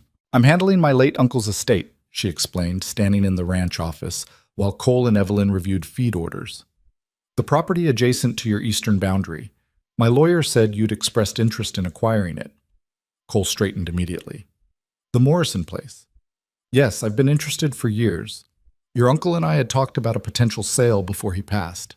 "Well, the estate's cleared probate now and we're ready to move forward." Patricia pulled out a folder. "I've got 3 offers already, but Uncle Jack specifically mentioned in his notes that he wanted you to have first option if anything happened to him." The property in question was 1,200 acres of prime grazing land with excellent water access, something Cole had mentioned wanting to acquire to consolidate the ranch's holdings. Evelyn had seen it marked on the map in the office, a strategic piece that would eliminate a gap in their current boundaries. What are the other offers? Evelyn asked, her business instincts kicking in. Patricia named a figure that made Cole wince slightly. Developer out of the city wants to subdivide it for luxury ranch estates. That's ridiculous, Evelyn said immediately. That land's been working ranch property for generations. Subdividing it would destroy the watershed, fragment the grazing patterns, and… She stopped, realizing both Patricia and Cole were staring at her. Sorry, it would be a waste. No, you're right, Patricia said, looking impressed. That's exactly what I think, but I have a fiduciary duty to the estate, and that offer is substantial. Who made it? Evelyn asked, though she already suspected. Mercer Development Corporation. Of course, her father trying to hurt Cole by buying out land he needed, trying to prove he still had power, still had control. Cole's jaw tightened. I can match the offer, he said quietly, but it'll stretch us thin. We'd have to delay some other improvements, pull from our reserve capital. No, Evelyn said, her mind already working through alternatives. We don't match it. We beat it with better terms. Both Cole and Patricia looked at her. Your fiduciary duty is to get the best deal for the estate, Evelyn continued, looking at Patricia. But best doesn't just mean highest dollar amount. It also means certainty of close, terms of payment, an ongoing relationship if there are any easement issues or boundary questions. She pulled out a notepad, started sketching out numbers. We offer 5% under the developer's price, but all cash, close in 30 days instead of the typical 60 to 90. No contingencies, no inspection periods that could delay or kill the deal. We also offer a right of first refusal if you or other family members ever want to sell any remaining Morrison holdings in the area. Cole was watching her with something like awe. Patricia considered it. The certainty is worth something, she admitted. My cousins want this settled fast so we can distribute the estate. And honestly, Uncle Jack would haunt me if I let developers carve up his ranch. She looked at Cole. You can really close in 30 days? If Evelyn says we can, Cole said without hesitation. They spent the next 2 hours hammering out details. By the time Patricia left, they had a handshake agreement pending formal paperwork, and Evelyn's head was spinning with the logistics of pulling together that much capital in 30 days. That was incredible, Cole said once they were alone. The way you structured that deal. It's going to be tight, Evelyn warned. We'll need to accelerate some cattle sales, possibly take a short-term loan to bridge the gap until those sales close. Cole pulled her into a kiss that cut off the rest of her tactical analysis. When he let her go, she was breathless. What was that for? For being brilliant, for seeing the angle I missed, he gestured helplessly, for being you. Over the next 4 weeks, they worked around the clock to make the Morrison deal happen. Evelyn coordinated cattle sales with 3 different buyers, negotiated payment terms that got them cash up front instead of the typical 30-day delays, and structured a bridge loan with their bank that gave them the liquidity they needed without crippling their cash flow. Cole handled the operational side, making sure the ranch kept functioning while they juggled the acquisition, managing the details of due diligence on the Morrison property, coordinating with their lawyer on purchase documents. Walter watched them work together with obvious satisfaction.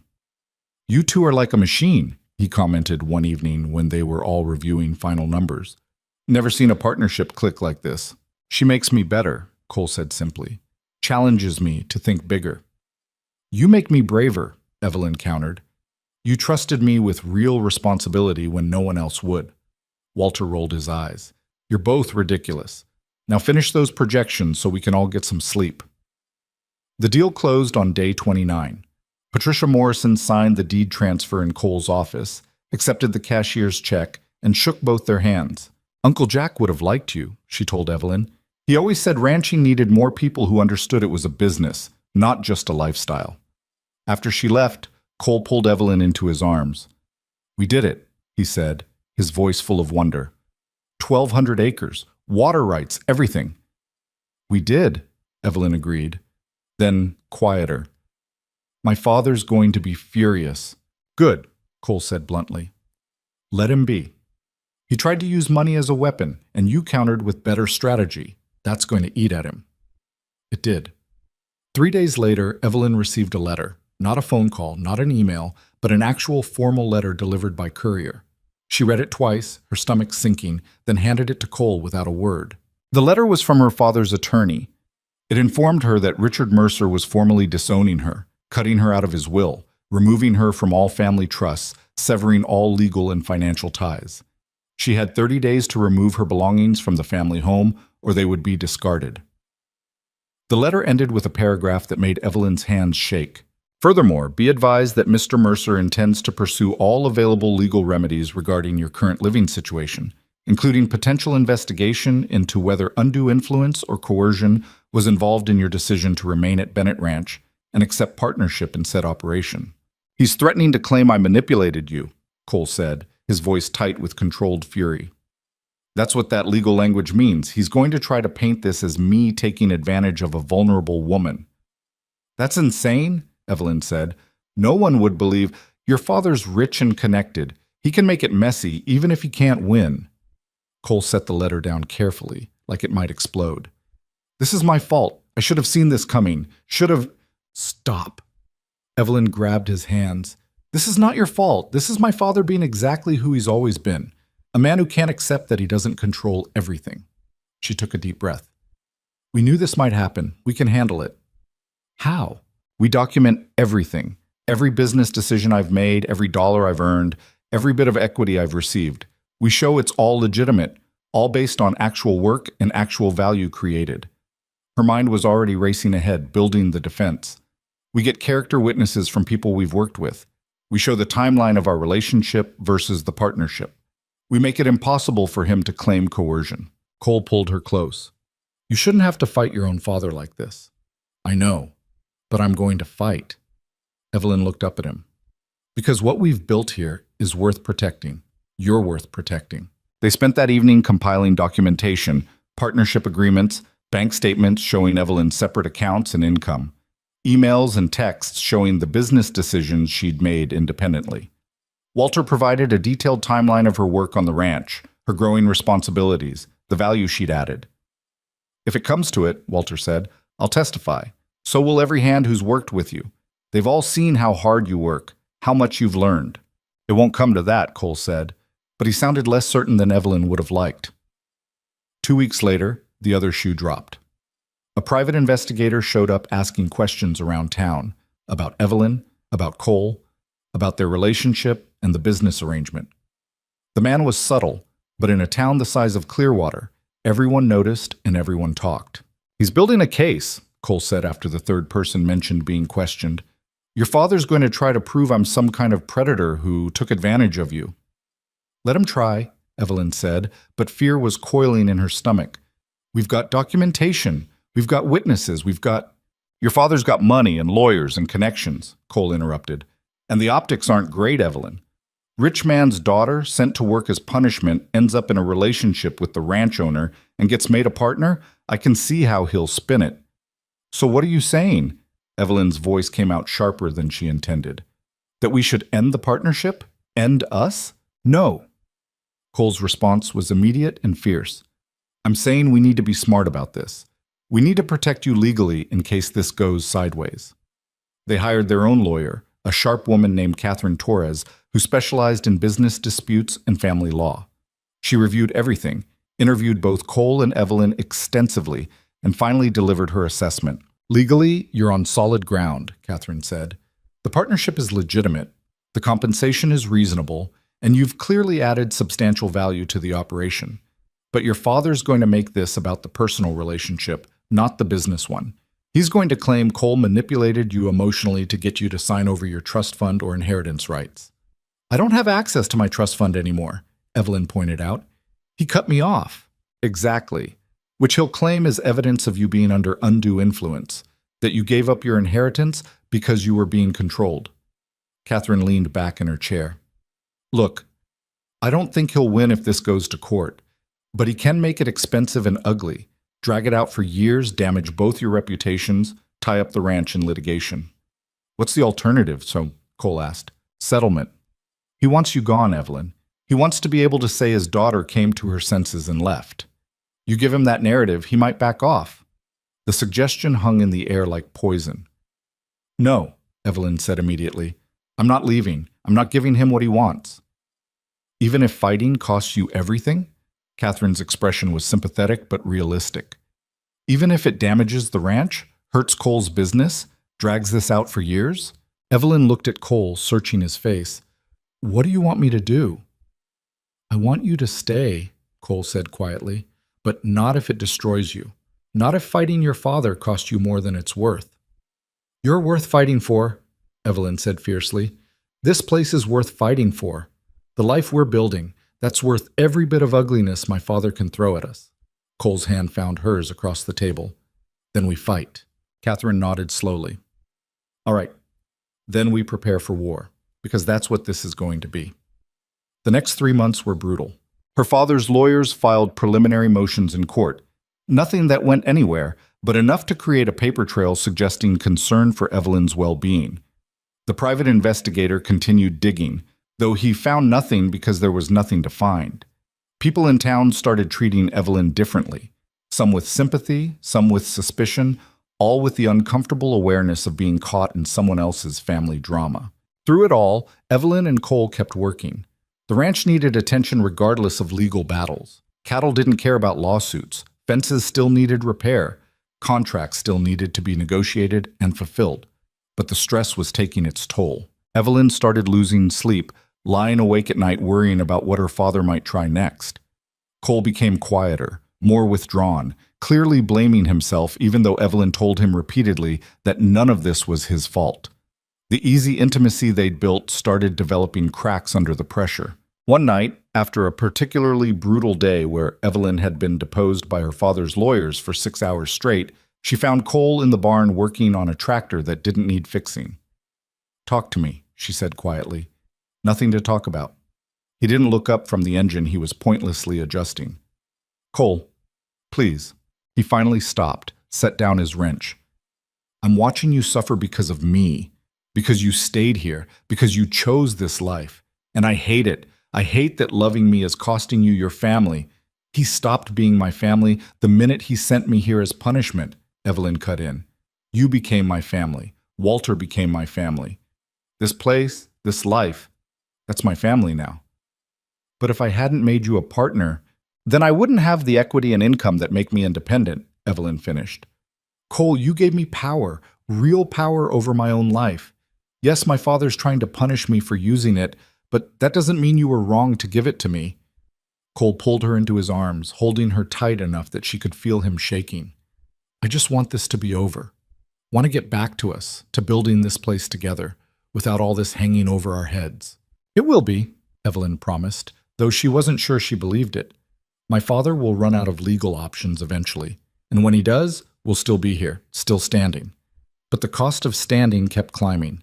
The breaking point came on a Tuesday morning in late autumn, 6 months after Evelyn had first arrived at the ranch. Catherine Torres called with news that made Evelyn's blood run cold.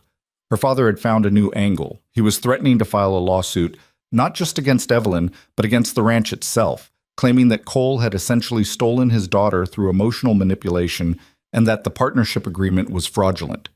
The legal theory was shaky at best, but it would tie up the ranch's assets in court for years. "He's not trying to win," Catherine explained, her voice tight with frustration. "He's trying to bleed you dry, force you to settle by making it too expensive to fight." Evelyn hung up and sat at the kitchen table, staring at nothing. Outside, she could hear Cole and Walter working with the cattle, their voices carrying across the yard. Normal ranch sounds on a normal day, except nothing was normal anymore. Her father was going to destroy this place. Destroy Cole. Destroy everything they'd built together. All because she dared to choose her own life. When Cole came in for lunch, he took one look at her face and knew something was wrong. "What happened?" Evelyn told him. Watched his expression go from concerned to furious to resigned in the space of 30 seconds. "So that's it," he said flatly. "He's going scorched earth. Catherine says we can still fight it." "With what money, Evelyn?" Cole's voice was sharper than she'd ever heard it. "We've already spent $30,000 in legal fees. The Morrison property acquisition took most of our liquid capital. If we have to defend against a lawsuit targeting the ranch itself, we're looking at hundreds of thousands, maybe more." He sat down heavily across from her. "I won't let him destroy what 3 generations of my family built just because he can't accept losing." "So what are you saying?" Cole met her eyes, and what she saw there made her chest constrict. I'm saying maybe we need to consider settling. Give him what he wants. You mean give him me? Evelyn said, her voice barely above a whisper. I mean, protect the ranch. Protect Walter, and the hands who depend on this place for their livelihood. Protect everything my grandfather and father died building. His hands were clenched into fists on the table. I love you, Evelyn, but I can't let loving you cost dozens of people their jobs and their homes. The words hit like bullets. Evelyn stood up, her chair scraping harsh against the floor.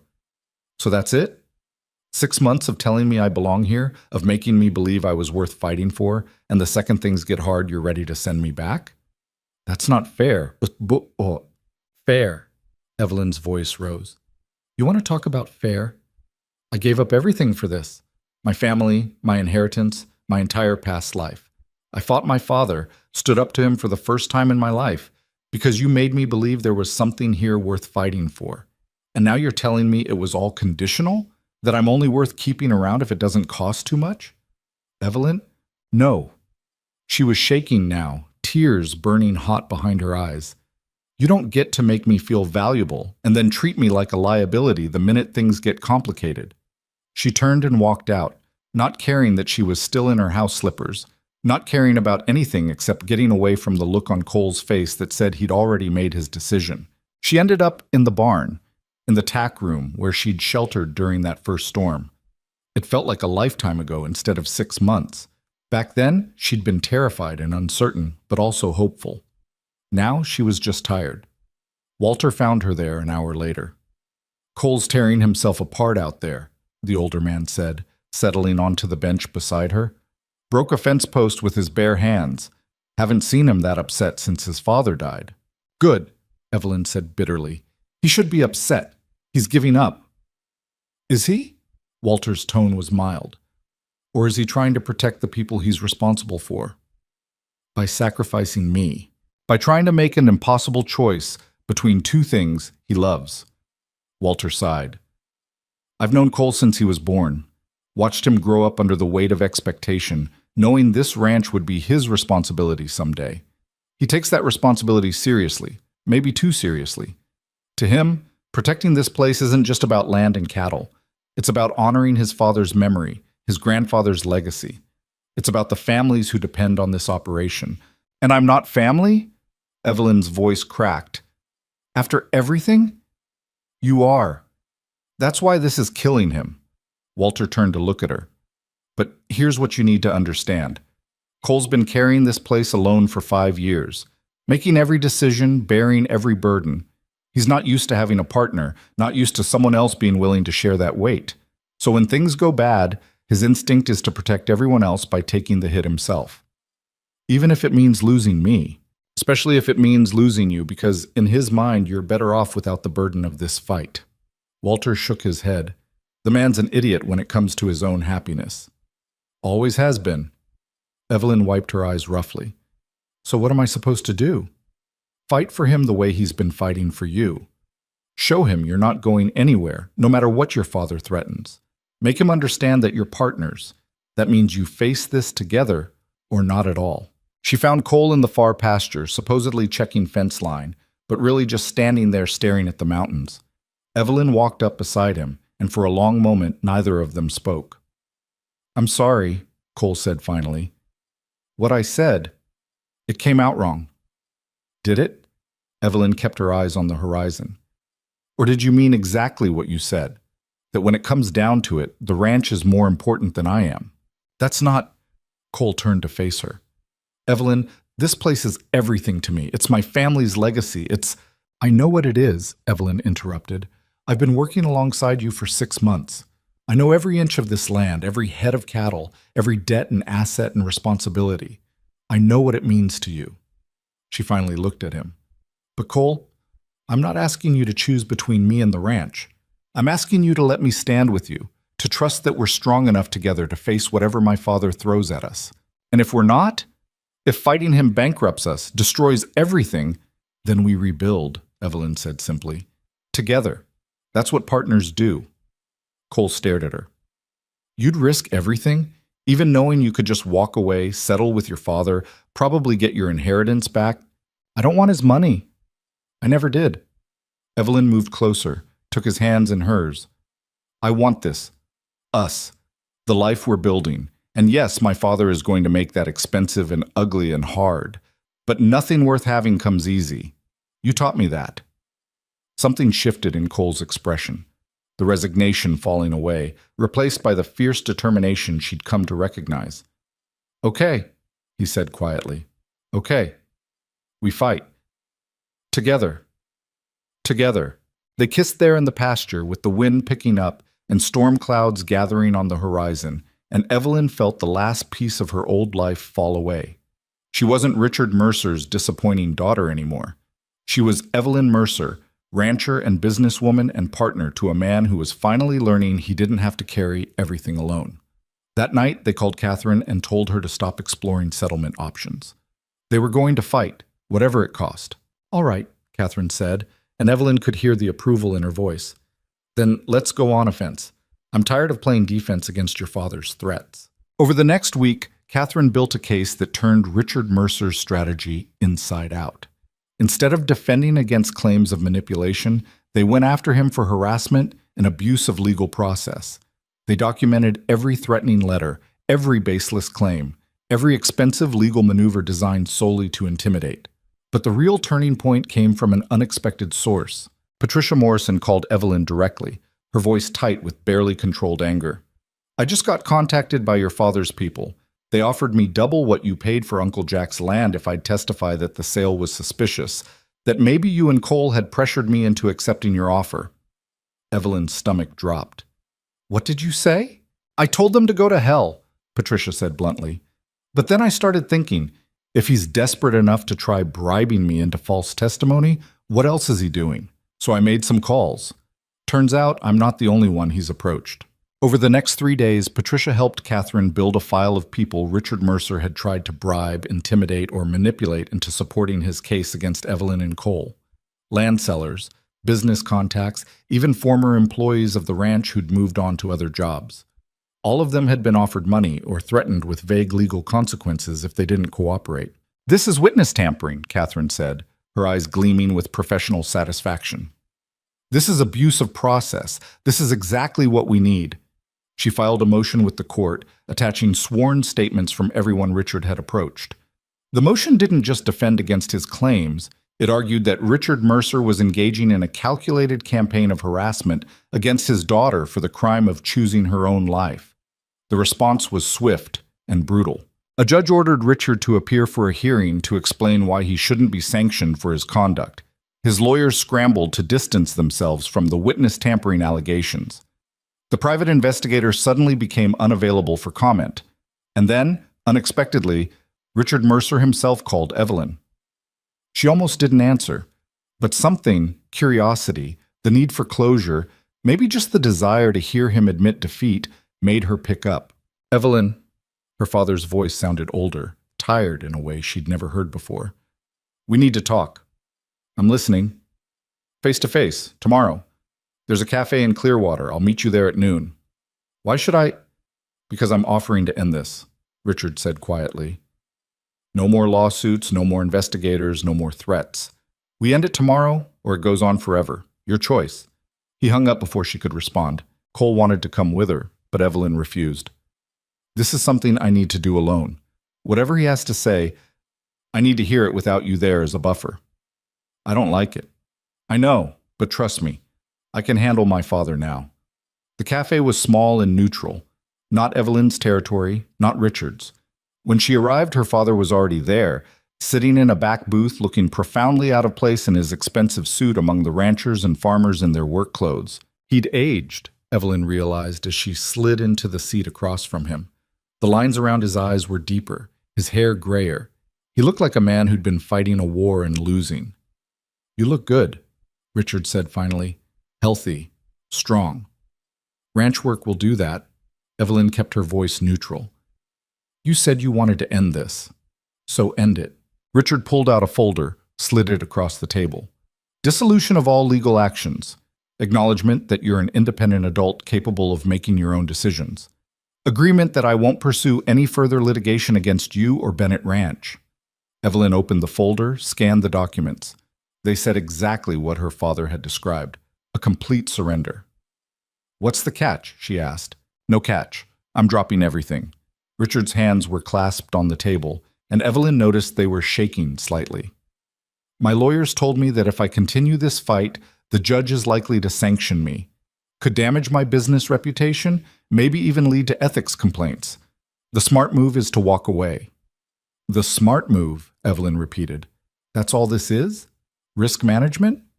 Does it matter? Yes, Evelyn said quietly. It matters because for 6 months, you've been trying to destroy my life. Destroy the man I love. Destroy everything I've built. Not because I did anything wrong, but because I refused to obey you. And now you're sitting here telling me you're stopping because it's bad for business? Richard was silent for a long moment. When he spoke again, his voice was rough. What do you want me to say, Evelyn? That I was wrong? That I should have supported your choices instead of trying to control them? That I drove away my only child because I was too proud to accept that she didn't fit the image I had in my head? That would be a start, Evelyn said, her throat tight. Fine. I was wrong. The words came out like they were being pulled from him. I looked at you and saw failure because you weren't what I wanted you to be. I tried to force you into a mold that would benefit my business, my reputation, without caring what it cost you. And when you finally stood up to me, I tried to break you rather than admit I'd been a terrible father. Evelyn felt tears burning behind her eyes, but refused to let them fall. Why are you telling me this now? Because my lawyers compiled a witness list for the hearing. People who would testify about my character, my business practices, my treatment of you over the years. Richard's jaw clenched. Do you know what I saw when I read those statements? A pattern of cruelty. Of using people and discarding them when they stopped being useful. Of prioritizing profit and control over basic human decency. He looked at her directly for the first time. I saw myself through other people's eyes, and I hated what I saw. My own daughter, who I should have protected and supported, afraid of me. Working herself to exhaustion on a ranch just to prove she wasn't the failure I'd always told her she was. His voice cracked slightly. And succeeding, building something real with someone who saw her value, while I sat in my office trying to destroy it because I couldn't stand being proven wrong. Evelyn didn't know what to say. This wasn't the father she knew, the cold, controlled businessman who never admitted weakness. I'm not asking for forgiveness, Richard continued. I don't deserve it, but I'm asking you to sign these papers so I can stop causing you harm, so you can build your life without me trying to tear it down. Evelyn picked up the pen he'd placed on the table. She should feel triumphant. Her father was surrendering, admitting fault, giving her everything she'd fought for. But instead, she just felt sad. What happens after I sign this? She asked. I go back to my life. You go back to yours. We don't have to see each other again if you don't want to. And if I do want to? The question surprised her even as she asked it. What if someday I want you to meet Cole, see the ranch, understand what we've built? Richard looked stunned. Why would you want that? Because you're still my father, Evelyn said quietly. A terrible one, yes. Controlling and cruel and more worried about your reputation than my happiness. But you're the only father I have. And maybe if you actually meant what you said about being wrong, maybe there's a chance you could learn to be different. I don't know if I can be, Richard admitted. I've spent my whole life measuring worth in profit margins and power plays. I don't know how to value things that don't fit on a balance sheet. Then learn, Evelyn said. Come visit the ranch sometime. Not now. We both need time. But eventually, see what Cole built without crushing anyone to do it. See what I've become when I'm not trying to be what you wanted. And maybe you'll understand that there are different ways to measure success. She signed the papers, each signature feeling like closing a door and opening a window simultaneously. When she finished, she slid them back across the table. I'm not ready to forgive you, she said clearly. What you did, trying to destroy my happiness because your ego was bruised, that's going to take years to get past, if I ever do. But I'm willing to leave the door open. Not for your sake. For mine. Because holding on to anger at you gives you power over me, and I'm done giving you power. Richard took the papers with trembling hands. You've become formidable, he said, something like pride flickering across his face. Bennett's a lucky man. I'm the lucky one, Evelyn corrected. He gave me room to become formidable. That's worth more than all the money you ever made. She stood to leave, then paused. One more thing. My mother, you never talk about her, but I know she left you when I was young. Did she leave because of how you treated her? The same way you treated me? Richard's face went pale. Yes, he said finally. She told me I was going to destroy our daughter the same way I'd destroyed her.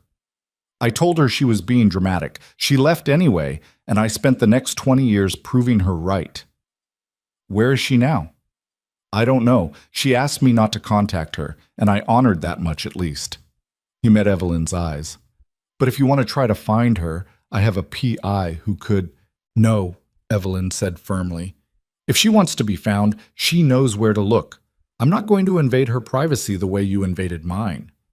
She left the cafe without looking back, climbed into her truck, a newer model she and Cole had purchased last month for ranch business, and drove back toward home. The sky was clear, the late autumn sun warmed through the windshield, and Evelyn felt lighter than she had in months. It was over. Actually, over. Cole was waiting on the porch when she pulled up. She could see the tension in his shoulders, the way he stood slightly forward like he was ready to fight whatever battle came next. It's done, Evelyn said, climbing the steps. He dropped everything, signed papers agreeing to leave us alone. The relief that flooded Cole's face was visceral. Just like that? Just like that. She handed him the folder to review. His lawyers convinced him he'd lose, that continuing would damage his reputation. So he surrendered. Cole read through the documents carefully, his legal training showing as he checked every clause. Finally, he looked up. This is real. He actually backed down. He did more than that. He admitted he was wrong. Evelyn settled into the chair beside him. I don't know if he meant it, or if he was just trying to salvage what's left of his relationship with me. But he said it, acknowledged that he tried to break me because I wouldn't obey him. How do you feel? Evelyn considered the question. Relieved, sad, hopeful, maybe. I told him that someday, if he proves he can change, maybe he could visit. See what we've built. Cole raised an eyebrow. You sure about that? No, but I'm sure that holding on to anger at him only hurts me, and I'm tired of letting him take up space in my head. She reached for Cole's hand.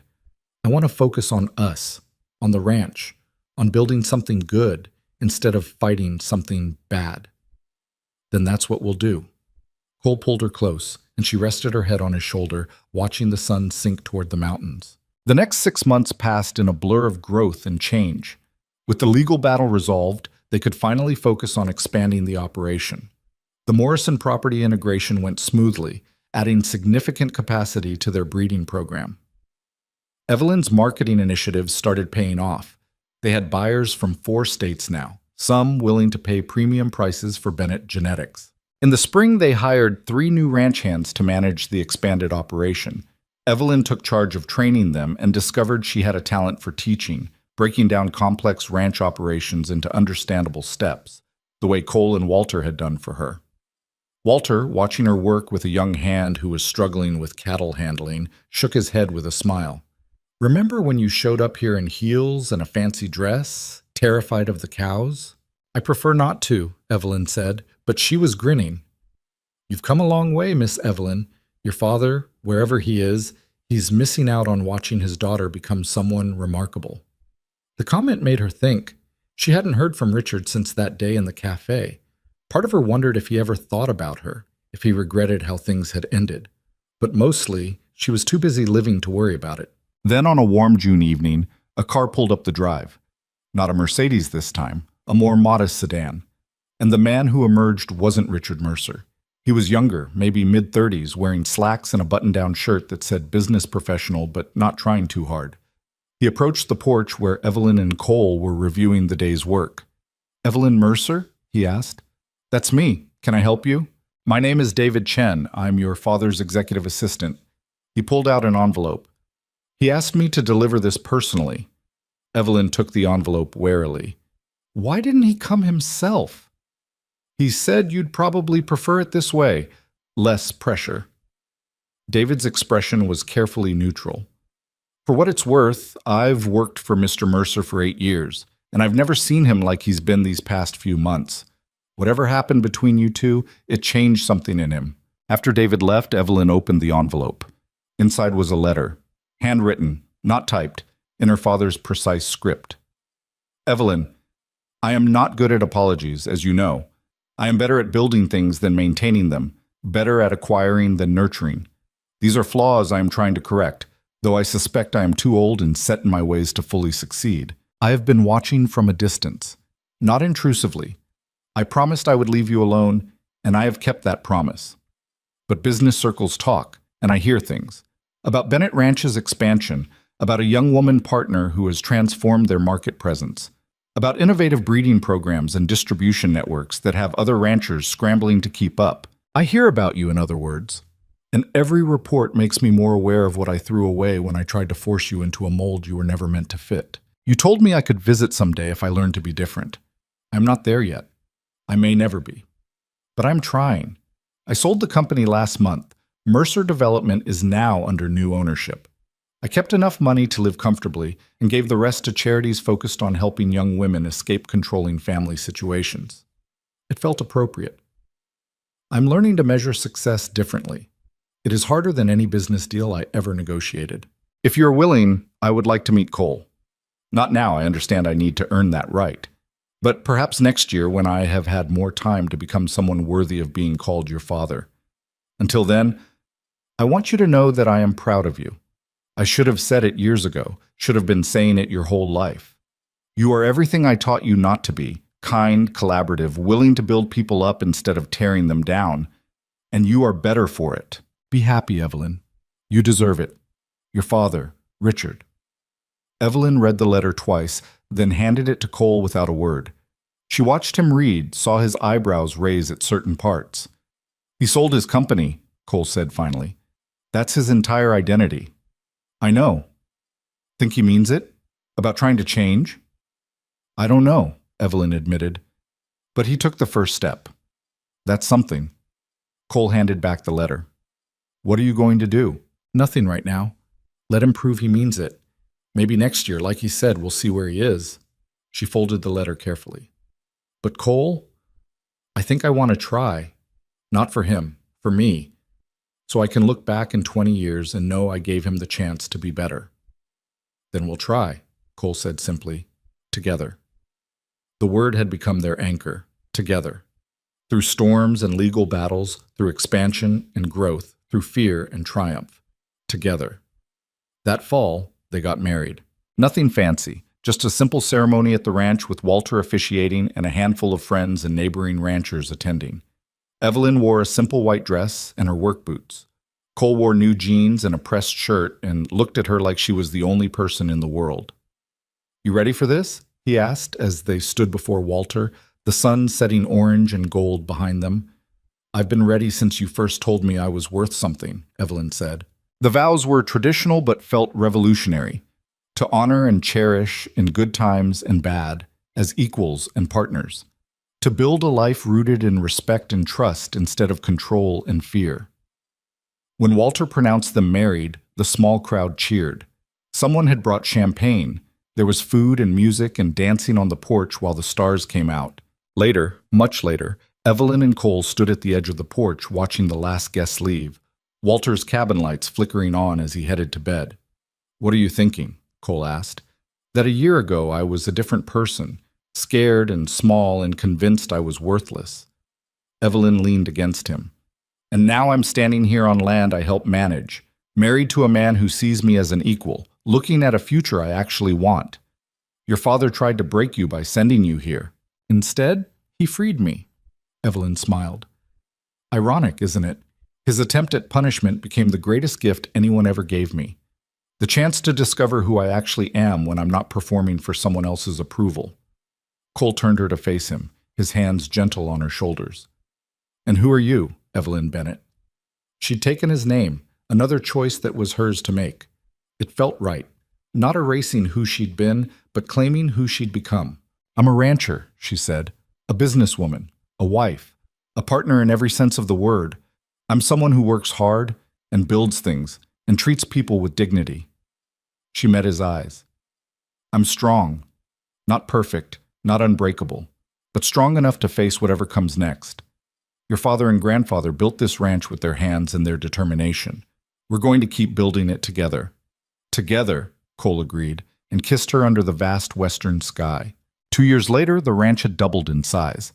They'd acquired 3 adjacent properties, hired a dozen employees, and built a reputation as one of the premier breeding operations in the region.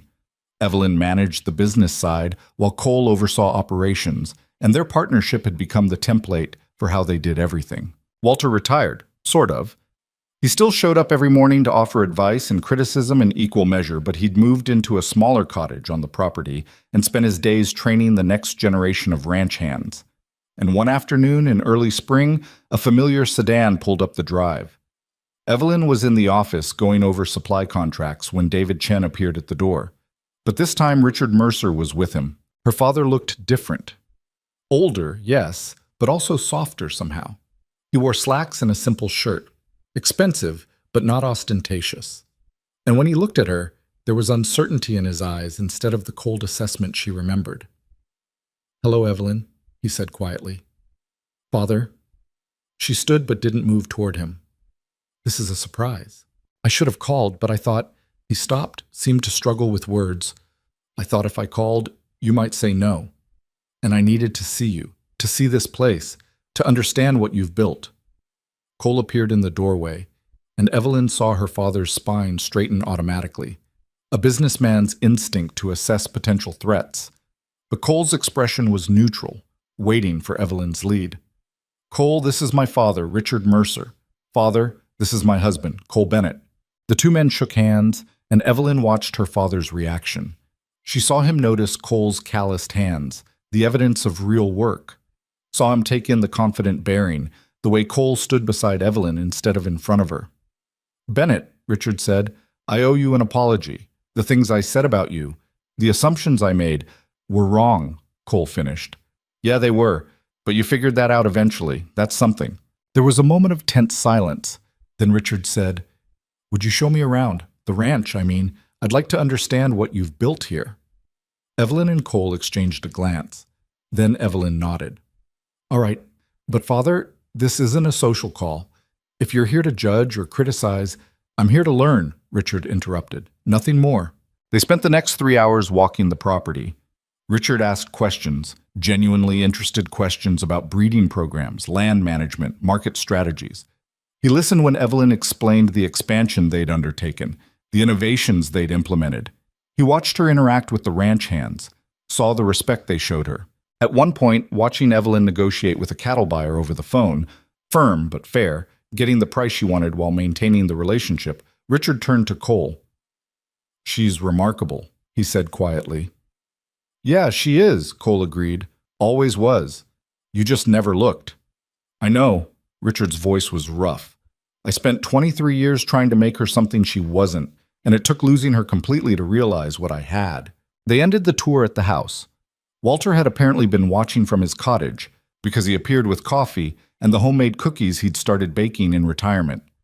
Over coffee, Richard finally addressed the elephant in the room. "I sold the company because I realized I'd built my entire life around acquiring things, land, money, power. But I'd never built anything that mattered. Never created anything that would outlast me in a way that was actually worth remembering." He looked at Evelyn. "You did. You took a successful ranch and made it exceptional. You built a partnership based on mutual respect instead of control. You're creating something that will last." "It wasn't just me," Evelyn said. "Cole and Walter did most of the hard work." "Don't," her father interrupted gently. "Don't diminish what you've accomplished. I did that to you for too long. Own your success, Evelyn. You earned it." The words settled over her like a blessing she hadn't known she needed. Before he left, Richard pulled an envelope from his pocket. "This is the deed to your mother's old family property in Montana. 300 acres. She left it to you in her will. I had my lawyers track her down to settle some legal matters, and we discovered she passed away 2 years ago. Cancer." Evelyn felt her chest constrict. "She's dead? I'm sorry. I know you wanted to find her someday. Wanted to know her." Richard's expression was pained. "She left you the land and a letter. I haven't read it. That's between you and her. But Evelyn, she was proud of you. The lawyers said she'd been following your life from a distance, same as I was. She knew what you'd accomplished here. Evelyn took the envelope with shaking hands. Thank you for telling me. It's the least I could do. Richard stood to leave, then paused. I don't expect forgiveness. I don't expect us to suddenly become a normal family. But I would like to try to be a better father than I was. If you'll let me. One step at a time, Evelyn said. Visit occasionally. Show me you mean it. We'll see where it goes. That's more than I deserve, Richard said. Thank you. After he left, Evelyn sat with the envelope containing her mother's letter. Cole settled beside her, not pushing, just present. You want me to leave you alone? He asked. No, stay. She opened the envelope with careful fingers. The letter was short, written in a flowing script Evelyn didn't recognize but somehow felt familiar. My dearest Evelyn, if you're reading this, I am gone, and I am sorry I never had the courage to contact you while I was alive. I left when you were young because I could not bear to watch your father do to you what he did to me. Try to reshape you into something convenient rather than celebrate who you actually were. I watched from afar. I know you probably resent that, but I was afraid that if I came back into your life, your father would use me against you somehow. So I stayed away and I watched, and I saw you survive him. I saw you escape him. I saw you build something beautiful and real with a man who values you properly. I am so proud of you, my daughter. You became everything I hoped you would be. Strong, capable, true to yourself even when it cost you everything. The Montana property was my family's ranch, the place I was happiest before I married your father. I want you to have it, use it, sell it, let it sit, whatever feels right. But know that it comes with my love and my pride and my deepest wish that you live the life I was too afraid to claim for myself. Be brave, Evelyn. You already are. But be brave anyway. Build the life you want, not the life someone else designs for you. All my love, your mother, Catherine. Evelyn read it 3 times, tears streaming down her face. Cole held her while she cried, for the mother she'd never really known, for the relationship they'd never had, for the woman who'd been brave enough to leave but not brave enough to come back. She was proud of me, Evelyn said finally. Of course she was, Cole said. You're extraordinary. Anyone who bothered to look could see that. That summer, they drove to Montana to see the property. It was beautiful, rolling grassland with a creek running through it, mountains in the distance, a small house that needed work but had good bones. They spent a week there, making plans. We could use it as a satellite operation, Cole suggested. Different climate, different market, could diversify our breeding program. Or we could keep it as a family place, Evelyn countered. Somewhere to go when we need distance from the day-to-day operations. Or both, Cole said, pulling her close. We're good at both. They compromised, as they always did. The Montana property became a seasonal operation. They ran cattle there in the summer, used it as a retreat in the winter. It was another piece of their expanding empire, but also a connection to Evelyn's mother, a way of honoring the woman who'd given her roots, even if she couldn't be there in person. 5 years after Evelyn first arrived at Bennett Ranch, they stood on the porch of the main house watching the sun set. The ranch had grown to over 20,000 acres. They employed 30 people year-round, more during busy seasons. Their genetics program was considered one of the best in the country, and they'd built it together, brick by brick, decision by decision. Walter had passed away the previous winter, peaceful in his sleep, with a lifetime of good work behind him. They'd scattered his ashes on the property he'd helped build, and Evelyn still sometimes expected to see him walking out of the barn with advice nobody asked for but everyone needed. Richard visited quarterly now. He'd never be perfect, would never fully overcome a lifetime of valuing profit over people. But he tried. He learned their hands' names, asked about their families. He offered business advice when asked and kept quiet when it wasn't. And sometimes, watching Evelyn work, he'd get this look on his face, regret mixed with pride, that said he was finally beginning to understand what he'd almost destroyed. What are you thinking about? Cole asked, his arm around her waist. How different my life is from what I thought it would be, Evelyn said. How my father sent me here to break me, and instead I found the place I was always meant to be. No regrets? Not even one. She leaned into him, watching the sky turn gold and orange and purple.